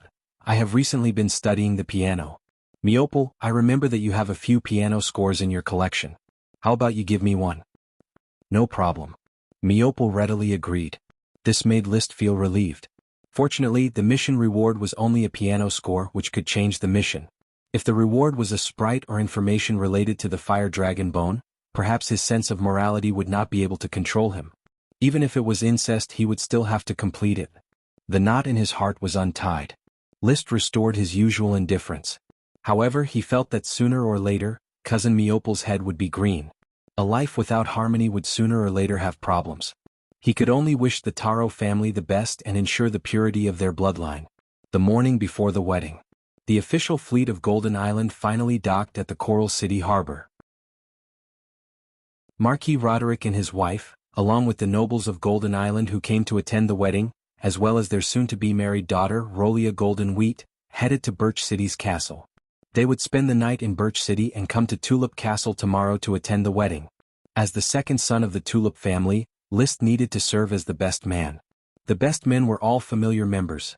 Cousin Raleigh Pinecone from Aunt Melinda's family, Aubrey Wildgrass, the son of Viscount Trick, and the 3 sons of the Baron. Only unmarried men could serve as best men. Similarly, only unmarried women could serve as bridesmaids. Rolia's sister, Ranesa Golden Wheat, was a member of the bridesmaid group. When they took time to rehearse the wedding process, it was inevitable that there would be face-to-face scenes. Hi List. Hello Ranesa. I learned from my brother that you have been conferred the title of Viscount because of your military exploits. Congratulations. Ranesa said with a smile. Do you have your own island or city? Black Horse Island is next to Coral Island. It must be a beautiful island. It's not beautiful, it's just an undeveloped deserted island. I currently built a small town on it, but I don't have the money to build any more. Difficulties will always pass, won't they? That's right. Then there was no other topic to talk about. In addition, rehearsals were tiring, so the day ended like this. At night. In the guest room of Tulip Castle, Miopal took a bath and changed his clothes before returning to his bedroom. Looking at Angela lying on the bed, he could not help but be excited. Angela, do you feel full of passion after changing to a new environment? I believe that if we work hard, we will have our own crystallization of love. I will wait and see. It is my duty to give birth to a child for the Taro family. Angela responded with a smile, but there was a strange look in her eyes. She had been working hard for almost a month, but there was no movement in her stomach. Chapter 447. The wedding was held as scheduled without any twists and turns. List took out his gift, a black pearl the size of a basketball. Leaves' eyes almost popped out of their sockets. Naturally, he couldn't be more satisfied. After the luncheon, the guests left one after another. Miopal and Angela were also ready to leave. Before leaving, List repeatedly said, "Cousin, don't forget to send me your piano score." Don't worry. After watching his uncle and aunt's family leave, List also returned to the flower town. He had not been back for several days as there were a lot of matters waiting to be dealt with. Today was September 12th, and the day after tomorrow was September 14th, the Count's birthday. He still had to return. In short, interpersonal communication was a waste of time. By the time he returned to Flower Town, it was already dark. The Venus fly worm and the black nightshade worm were to be brought to Black Horse Island, where the worm stalks would be placed. When he decided to buy the 2 sprite worms, he arranged for people to open up a black nightshade field and a small Venus fly worm field on Black Horse Island. Sir, this is the newly discovered mutant corngrass. It looks very strange. Its ears are very thick like a stick. Isaiah used the light from the crystal lamp in the hands of the castle servant to guide List to the new corngrass location. It was obvious that the corngrass was different. Originally, the ears of corngrass were tillers. A corngrass could grow several ears, but the ears were very small with only a few sparse seeds inside. The current ears had the embryonic shape of a corn cob, about the thickness of a baby's arm and the length of 2 fingers. Unfortunately, it was still not a magic ingredient and still belonged to an ordinary plant. List said directly, "Call it cob corn like corn and oil corn.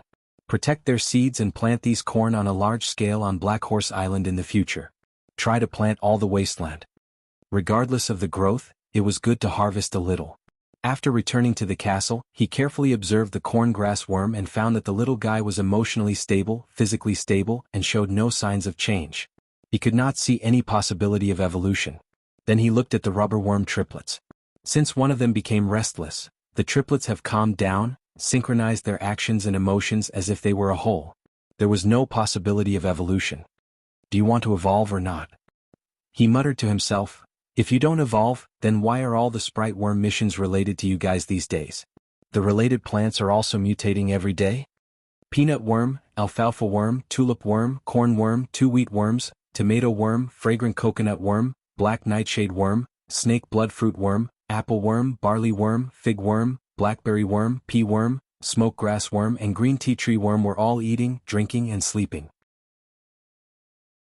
Even Ella stayed in the castle and did not go out. It was too hot outside. List and Achi were not there. After bullying the 8 little ones, Ella had to stop. However, every day, a servant would bring cold water so that it could soak in the water and enjoy the coolness. Wow! It raised its head, looked at List and did not move. Elves had all sorts of strange personalities. Most of them didn't like to live in groups and many of them weren't even close to humans. It was only after forming a contract with a human that it would become emotionally close to the contractor. Ella, for example, was obviously not a gregarious, human-friendly elf. It was irascible and domineering. It would attack at the slightest disagreement. Only List could subdue it. Elk-sun sent another batch of magic books and cheated List of more than a dozen gold coins. In order to support the 3 magicians, Chris, Paris, and Achi, he did spend a lot of money. Ordinary magicians did not have so much money to buy so many magic books. He was reluctant to buy them. Only List, who had knowledge is power, and science and technology are the primary productive forces in his heart, would attach so much importance to books. Elk-sun also brought an ordinary light magic light bomb. There are fewer types of light magic and even fewer casting schemes. Generally, only great magicians study light magic. Great magicians are generally not short of money, and magicians who are short of money generally do not have light magic. Viscount, with my channels, I am afraid it will be difficult to get light magic again. An ordinary light magic, 5 gold coins, an advanced light magic, 30 gold coins. Mr. Elk-sun, my contribution to magic is very sincere. List raised the price significantly on the basis of the original 2 gold coins for ordinary magic and 20 gold coins for advanced magic. Elk-sun's eyes lit up. "You can rest assured that even if I break my legs, I will find more light magic for you." It was not easy to find a sucker. He was willing to pay such a high price for light magic. Of course, there was the intention of training Paris to become a light magician, but deep in his heart, List also had the ambition of the light dragon. All metal dragons and gem dragons were the focus of national search and protection, and only elemental dragons were the most convenient to find. He now had clues to 4 dragons in his hands. One was the illusory smoke dragon. He didn't know where it was and whether it was dead or alive. One was the invisible dragon that left a space gem. It may visit Flower Town again and taste the smoke grass. The other was the dead fire dragon. The bones of the fire dragon may be revived and a new fire dragon may be born. The last one was the light dragon that turned Paris into a black dragon. It lived in the Red Maple Mountain of the Grand Duchy of Maple Leaf and had not been hunted by the Dragon Slayer warriors.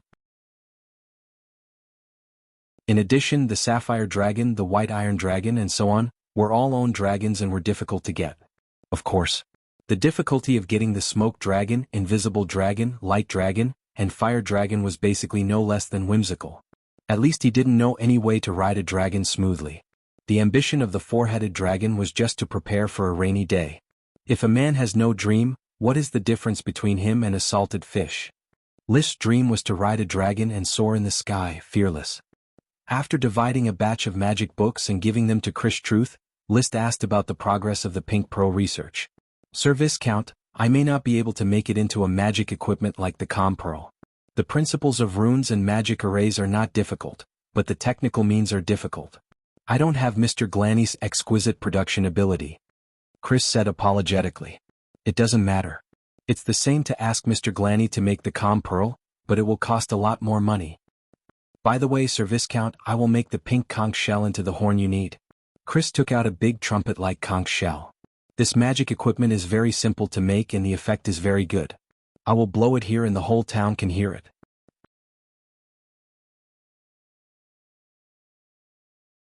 Chapter 448. With the repair of the mangrove and the pearl, they officially joined the voyage. Together with the thorns, the 3 brig cargoes were enough to meet the shipping needs between Black Horse Island and Flower Town. Therefore, the Flower became the exclusive ship for list and territorial officials to travel to and from the island. When it is not needed, it will dock at the Flower port. When it is needed, there is no need to wait for the ship to return and set off immediately. After arriving at Black Horse Island, the port town did not change much.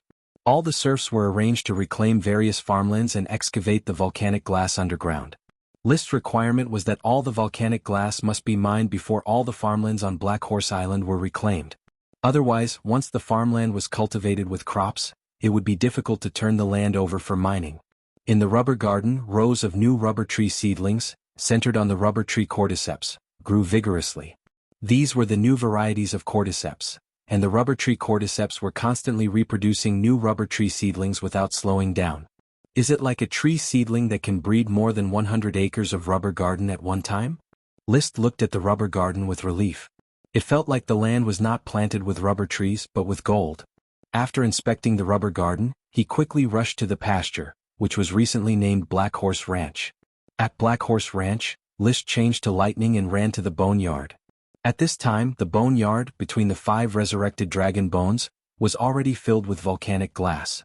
It was volcanic glass that did not release the fire dragon magic.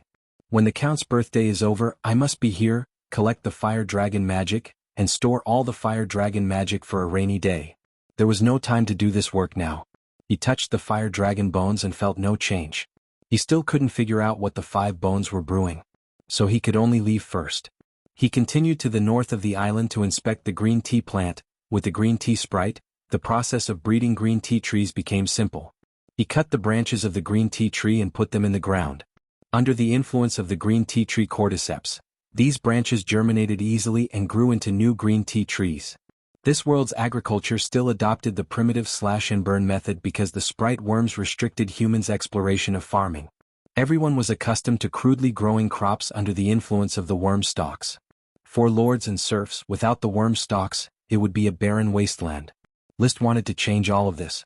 However, he did not know how to invent chemical fertilizers. At most, he used organic fertilizers. Because of this, he was given the nickname, Dung Vegetable Baron. I don't know how to invent fertilizers at all. I only know how to compost and add a little nutrition to the farmland. I don't know how to develop pesticides either. Crops can only wait to die if they get sick. But I shouldn't neglect another point, water conservancy. Looking at a small river flowing by the green tea garden, he thought. On Earth, many people in China had starved to death during a period of natural disasters. However, with the focus on the research of fertilizers and pesticides, as well as the vigorous construction of water conservancy, the grain production increased year by year. Coupled with the introduction of a large number of high-quality seeds from abroad, as well as improved seeds by Li Jinxing and other agricultural experts, the crisis of food and clothing was finally overcome. Fertilizers, pesticides, water conservancy, seeds in List's view, these were the 4 means to represent a bumper harvest. Currently, fertilizers and pesticides were impossible. Seed improvement depended on the sprites. The only thing that could be completed in the territory was probably the water conservancy project. When the development order arrives, a new batch of serfs will be transported back to Black Horse Island. The first thing to do is to build a comprehensive water conservancy project and make reasonable use of the water resources of Black Horse Island. Thus, another agenda appeared on his desk. Speaking of which, there were too many projects that he needed to vigorously promote now. Almost every industry took a lot of energy to complete. However, he only dabbled in every industry. He didn't want to give up, but he didn't have the manpower to develop it. He could only barely maintain a half-dead state. If serfs could move freely, he believed that the high welfare would attract a large number of refugees to settle down. However, serfs were privately owned by the lord and were prohibited from moving. Those free people often did not work in agriculture. They were mostly craftsmen. In many places, craftsmen did not lack food and drink. they would not be attracted to Flower Town. On Black Horse Island he did not stay overnight. That night he took the flowers back to Flower Town. Because the next day was the Count's birthday, he had to rush to Tulip Castle to celebrate his father's birthday. Just as he was ready to listen to the waves and sleep at sea for the night, suddenly he heard the familiar sound of a horn. It was the siren Achi calling him. According to the tone and length of the horn, List understood that Achi had good news to share with him. Of course, it was impossible to meet in this situation. So he immediately picked up the horn and blew his answer. Meet at the Sea View Villa tomorrow morning. Sailing all night. Just before dawn, List returned to the flower port. Instead of returning to the castle, he went directly to the Sea View Villa and saw that Achi was already waiting in the Sea View Villa. She swam very fast and came back here early to rest for the night. Brother, you are back.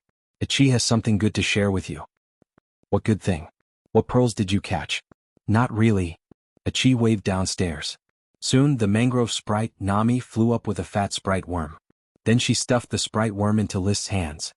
Chirp. She tilted her head and looked at List's pocket. Seeing the sprite worm, List's eyes lit up, and then he took out a peanut nougat and handed it to Nami. Chirp chirp. Nami held the peanut nougat and happily flew to the side to taste her food. Playing with the somewhat nervous dark green sprite worm, List asked in surprise, Achi, what kind of sprite worm is this? It's a very, very long plant. It grows densely around the mangrove forest on Mangrove Island. Brother, look, I brought one back, she said, waving her hand to tie a dark green, slightly yellowish strip of plant with a hose and sent it to List. Seeing this familiar shape, List immediately recognized it. This is kelp. You actually found a kelp sprite worm? Can sprite worms also be bred in the sea? Have you contracted it? Well, I was going to catch it and let you contract it, brother, but it secretly bit Achi, so Achi contracted it. It doesn't matter, there is no difference between your contract and mine. Even the siren Achi was List's private property, so he naturally did not mind who contracted this kelp sprite worm. He was just surprised.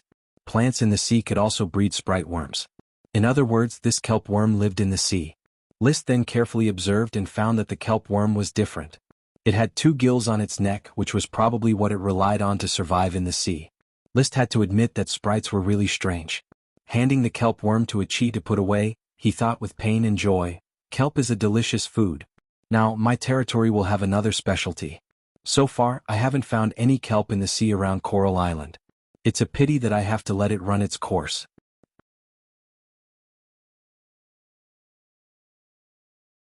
Chapter 449. There were also sprite worms in the sea, which was a huge discovery. List could not help but think about how to obtain the resources of the sea sprite worms. He could swim but could not dive. It was difficult to hook up with marine sprite worms, and it was also very troublesome to move the worm stalks in the sea. Moreover, the worm stalks in the deep water area may not be able to adapt to the shallow water environment.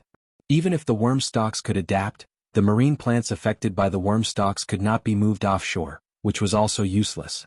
After all, marine plants had fixed habitat requirements. The current situation. Even as an elite Earth Knight of the Nightmare Medicine School, he could not conquer the sea. But the siren Achi could do it. She was a sprite of the sea. She could easily contract the sprite worms in the sea and then move the worm stalks at will. As for the relationship between Achi and himself, List was never worried. They had an inseparable foundation of kinship. If even Achi had to be wary and distrusted, then life would be too tiring. Of course, List had to contract the sprite worms himself. Achi, in order to facilitate the management of the sprite worms, be careful not to contract the sprite worms you find in the shallow water area in the future. Let me contract them so that the full potential of the sprite worms can be brought into play. Okay, Achi understands.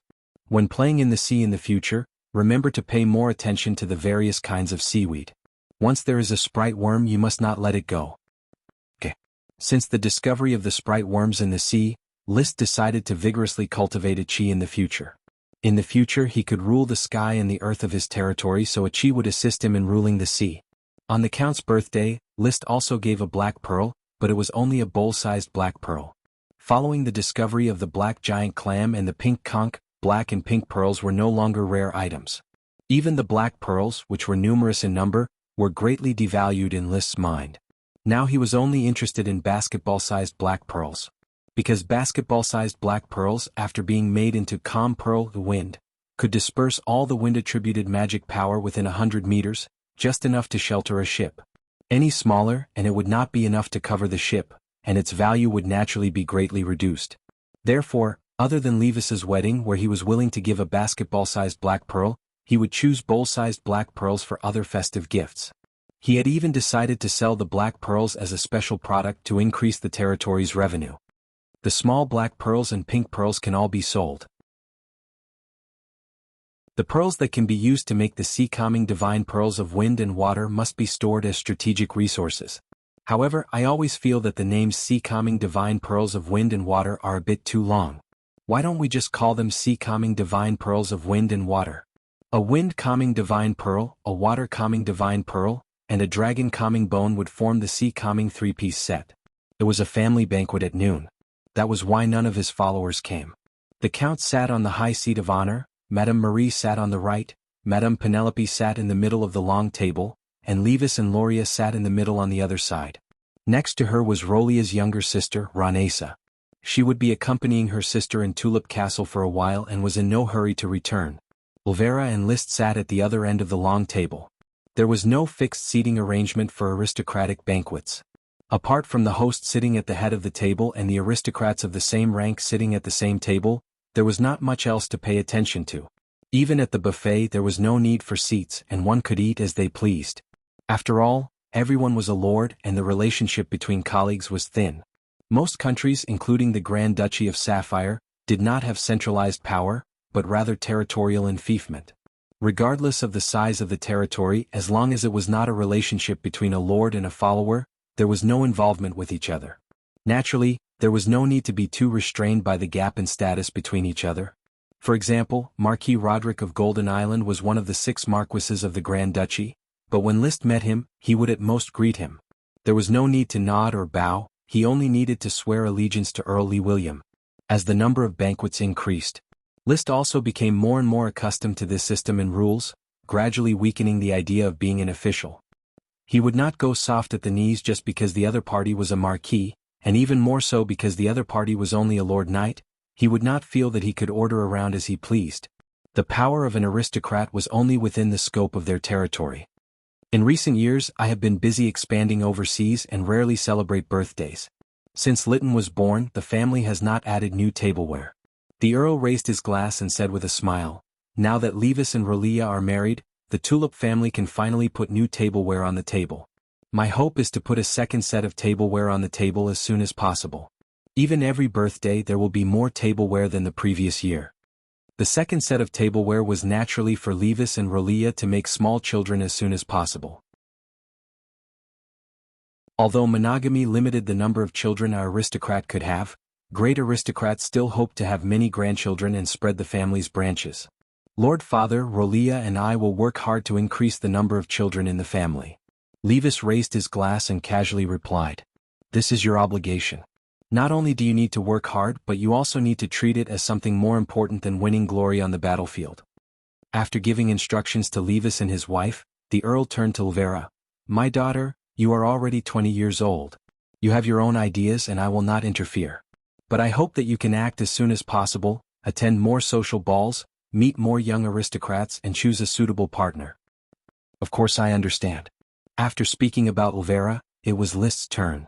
The Earl raised his glass, but pondered for a long time before saying, "Liszt, I am satisfied with everything about you. You are the glorious son of the Tulip family. You are calm, smart, brave and far-sighted. The good qualities of a knight can be found in you. I just have a little more luck and a little more thinking than others." Liszt said modestly, "Luck itself is part of a knight's strength. Cheers." The Earl raised his head and finished the red wine in his glass. Liszt also finished the red wine in his glass. Finally the Earl's gaze fell on his youngest son Lytton, and he said a bunch of words. As the younger half-brother of the 3 siblings, Lytton grew up almost under the protection of the Earl and Madame Marie. He was very talented. He was 13 years old this year, but there were vague signs that he would break through to the Earth Knight level. This kind of talent for the 3 siblings was a pressure. In particular, Levis felt the greatest pressure. Many of the Tulip family's resources were allocated to Lytton, which made Levis, the eldest son of the first wife and the heir of the family, very dissatisfied. Once, Liszt's predecessor was very jealous of Lytton's talent. But now List's performance towards Lytton was very indifferent. He even felt estranged from Levis and Elvira, who were born of the same mother, not to mention Lytton, who had the same father but a different mother. It was difficult for him to treat Lytton as a younger brother. He tried to maintain a state of not interfering with each other. He did not suppress the other, nor did he pay attention to the other.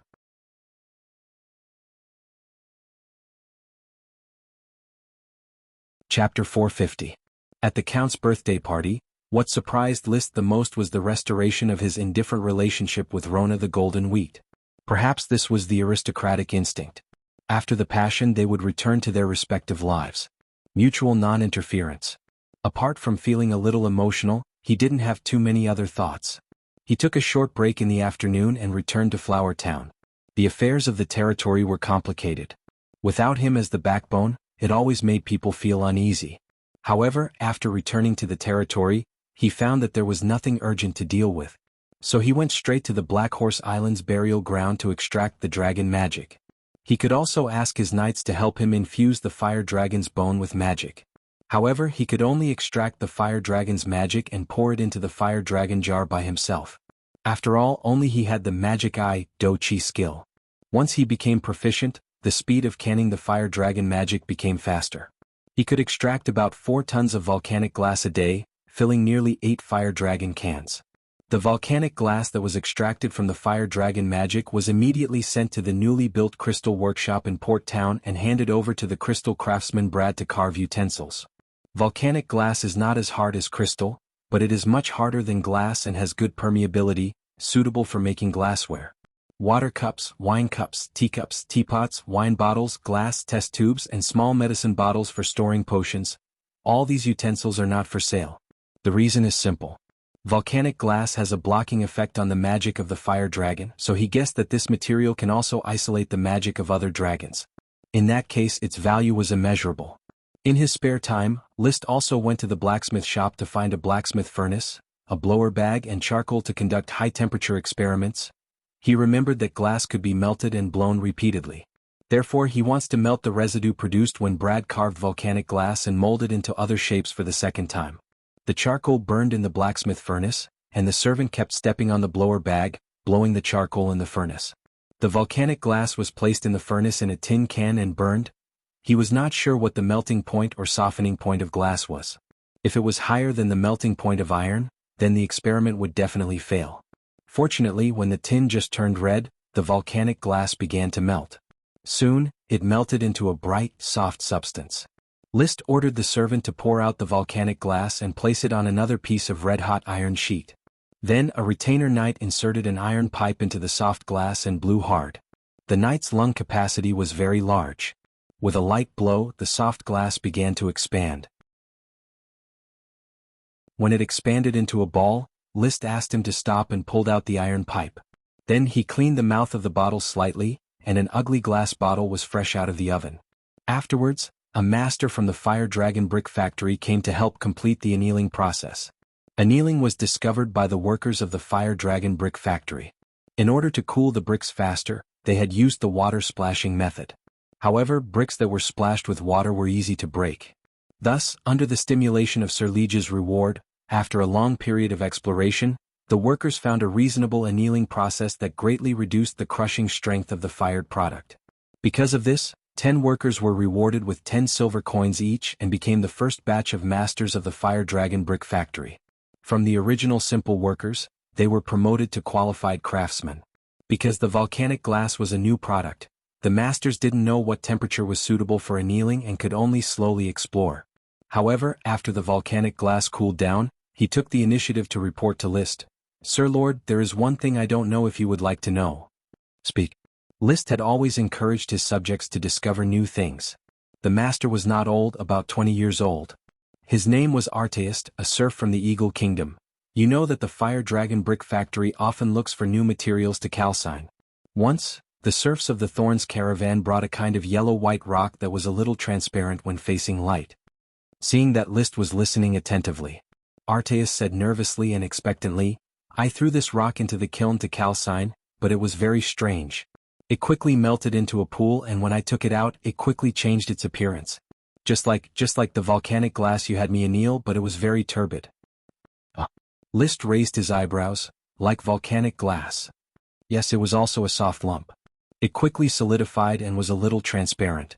I gave it to the masters of the brick factory to examine, but no one could figure out its use. Moreover, it quickly broke. We determined that it was not suitable for calcination, so we gave up on this rock. Arteus said. His words greatly touched List. If he didn't guess wrong, the material Arteus calcined was the long-awaited glass, the original glass made from quartz. The rock brought by the serfs of the Thorns caravan was certainly the raw material of glass, quartz. List had once looked for quartz. He tried to put all the rocks and soil in the Fire Dragon brick factory's kiln to calcine, but he failed to produce glass. He vaguely remembered that the sand on the beach could be used to make glass, but the result was disappointing. The sand on the beach could not produce glass. The sand on the beach seemed to be the sand debris formed after the weathering of ancient coral reefs. List didn't expect that the rock brought from outside might be quartz ore. List immediately ordered Gort to be in charge of this matter. Consulting Gort, what you need to do is to buy a batch of this type of rock that Arteus mentioned, and then cooperate with the forging glass experiment. Remember to keep it confidential. Sir, can this kind of stone really be calcined into glass just like the cups you made with volcanic glass?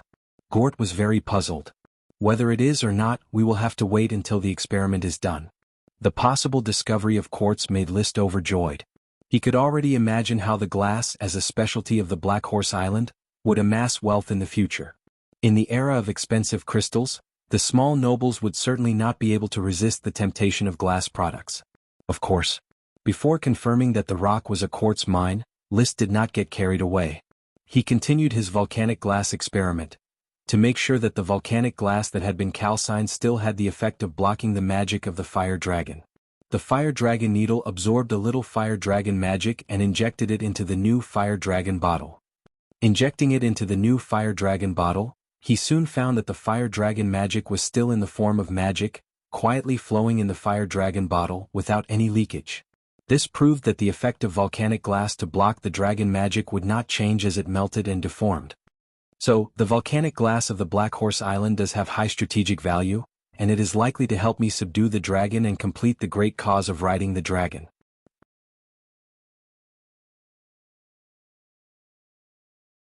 Chapter 451. Setting aside a ton of volcanic glass, List handed it over to the masters of the Fire Dragon brick factory for glass-blowing experiments. This is a technical job that requires constant exploration and polishing to blow suitable glassware. At the same time, the skill of glass blowing also needs to be tempered repeatedly in order to cultivate a truly qualified glass craftsman. Furthermore, glass manufacturing sounded simple, but it was not easy to make flawless transparent glass. It would probably take a long time to explore. At least in the short term, glass could not compete with crystal, even if it was a crystal that used up all its magic power. List himself still stayed on Black Horse Island to extract the magic of the fire dragon. The masters of the Fire Dragon brick factory blew a large volcanic glass bottle, translucent in color, vaguely resembling real glass. Of course, volcanic glass is still different from glass in nature. It is just a glass-like substance. Glass is fragile, but volcanic glass is not easy to break, and its stress range is far greater than that of ordinary glass. Relying on this large volcanic glass bottle, the efficiency of his extraction of the Fire Dragon magic was further accelerated. Fix the volcanic glass bottle. Insert a volcanic glass tube into the mouth of the bottle, puncture the volcanic glass or bubble, and immediately put it on the volcanic glass tube. With a little air, the fire dragon magic will naturally squeeze into the volcanic glass bottle. When the fire dragon magic is full, then extract it and put it into the fire dragon jar. The efficiency has more than doubled. Just as he was happily collecting the fire dragon magic on Black Horse Island, Chris sent a letter from Flower Town, along with a batch of potions. Opening the letter and reading it, his eyes soon lit up. Because in this batch of potions, there was finally a magic potion refined from the auxiliary potion Black Nightshade Auxiliary. This is the 5th magic potion produced in the territory after the Flame Potion, Thorns Potion, Ice and Fire Potion, Snow Flame Mushroom, and Black Potion, Black Tulip. Of course, now that the Snow Flame Mushroom could not be planted, the Ice and Fire Potion could not be taken for the time being. The Black Tulip was supplied to Levis, and the production of the Black Potion was not continued. Only the Flame Potion and Thorns Potion were needed for List to take daily potions. There were only 5 Black Nightshade Auxiliary. The auxiliary potion Black Nightshade has not yet fully matured.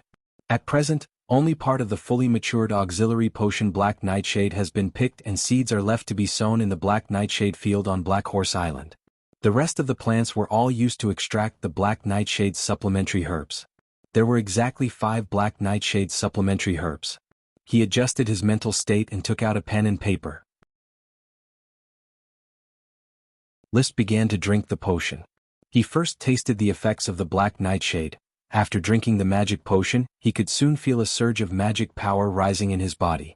However, compared to any other magic potion, the speed at which the Black Nightshade's magic power rose was much slower.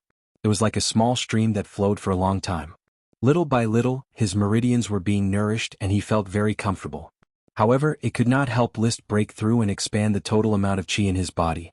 It was soft and powerless, making one drowsy and unable to muster the strength to break through. It's a strange potion. If taken alone, it basically has no effect.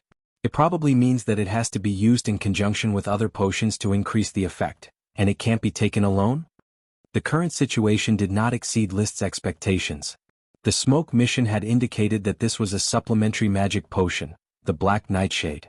After carefully experiencing the effects of the Black Nightshade, he quickly took out a flame potion and quickly drank it. In a split second, a raging flame ignited in his abdomen, and the violent chi rushed to his limbs and bones, increasing the total amount of chi in his body. This was what a flame potion should do. However, in the next moment he suddenly understood why the Black Nightshade was a supplementary magic potion. The flame potion that should have stopped going berserk seemed to have some kind of reaction with the Black Nightshade, causing the flame potion to explode with even more berserk momentum. Wave after wave attacked List's chi meridians. This feeling was similar to the first time he took the flame potion, an uncontrollable riot that caused his body to heat up. He fiercely performed a set of fiery dragon drill to calm down the chi in his body. Then he had a new understanding of the Black Nightshade's supplementary medicine. It was not completely consumed. When the flame potion had completely integrated into his body, the Black Nightshade's supplementary medicine was still being released in a continuous stream, repairing the small damage caused to his meridians by the impact of the chi. His body felt like it was soaking in a hot spring. He felt so comfortable that he wanted to moan. After about 20 minutes, the effects of the Black Nightshade finally ended. He closed his eyes and carefully recalled the current state of his body, and came to a conclusion. The Black Nightshade's supplementary medicine had increased the effects of the flame potion by more than 3 times, and its side effects had been reduced to a negligible level. Very strong. The value of the Black Nightshade's supplementary medicine is even greater than these magic potions. List clenched his fists in excitement. If the Black Nightshade's supplementary medicine was worth 1 gold coin, then the flame potion was also worth 1 gold coin. Then, the combination of the Black Nightshade and the flame potion was equivalent to the effect of 3 flame potions. In other words, spending 2 gold coins would get the value of 3 gold coins. Considering that 3 flame potions would cause damage to meridians, and the supplementary medicine could repair meridians, the total value was equivalent to 4 gold coins. The value could be calculated in this way. Simply put, the Black Nightshade's value was 3 times that of the flame potion, so the price could naturally be set at 3 times. Moreover, the knight who needed the Black Nightshade's supplementary medicine would flock to it like a flock of ducks. Everyone liked the effects of the Black Nightshade's supplementary medicine combined with the flame potion. Could save a lot of time. Using the Black Nightshade's supplementary medicine and the flame potion once was equivalent to using the flame potion 4 times. Of course, I won't sell the Black Nightshade's supplementary medicine for now. I have to serve myself. List smiled brightly. It was a wise decision to buy Viscount Uniza's Black Nightshade worm. Who would have thought that the Black Nightshade supplementary medicine would be so powerful? Soon after, he continued to test the effects of the Black Nightshade's supplementary medicine and the thorn potion. The conclusion he obtained was similar. It could also increase the effects by 3 times and continue to repair meridians. With my current physical condition, I can probably withstand the impact of the Black Nightshade's supplementary medicine and the flame potion once, and the impact of the Black Nightshade's supplementary medicine and the thorn potion twice. Previously, I could only drink 1 flame potion and 1 thorn potion a day. The efficiency is 4.5 times that of the previous potion. Now, taking the potion for a day was equivalent to taking the potion for 4.5 days in the past. When I find the best way to take the potion, I'm afraid that this efficiency will increase to 5 or even 6 days in the past. It's really like flying. He continued to take the potion. He had a feeling that he might be able to become a Sky Knight this year. Originally, he had set the goal for himself to become a Sky Knight before the age of 20. He was 17 this year, less than 3 years away from his 20th birthday. With the potion's efficiency increased by 5 or 6 times, the time would naturally be shortened to within a year, or even within half a year. He would become a Sky Knight before the age of 18. Phew. The Black Nightshade supplementary medicine has to cover more than 200 mu, and I have to continue to purchase Black Nightshade worms from the outside world. Not only did the elite Earth Knight need to take potions, but the Sky Knight also needed to take potions. Every day that he could train was another day that he could not do without potions. You're tuning in to the Han Lee's Wuxia Chronicles YouTube channel. We're so grateful for your support, and don't forget to subscribe to join us on this incredible journey through captivating stories. Your generosity through donations truly makes a world of difference, as it's the primary source of revenue that allows me to expand and enhance this channel for you. Thank you from the bottom of my heart for being a part of this adventure.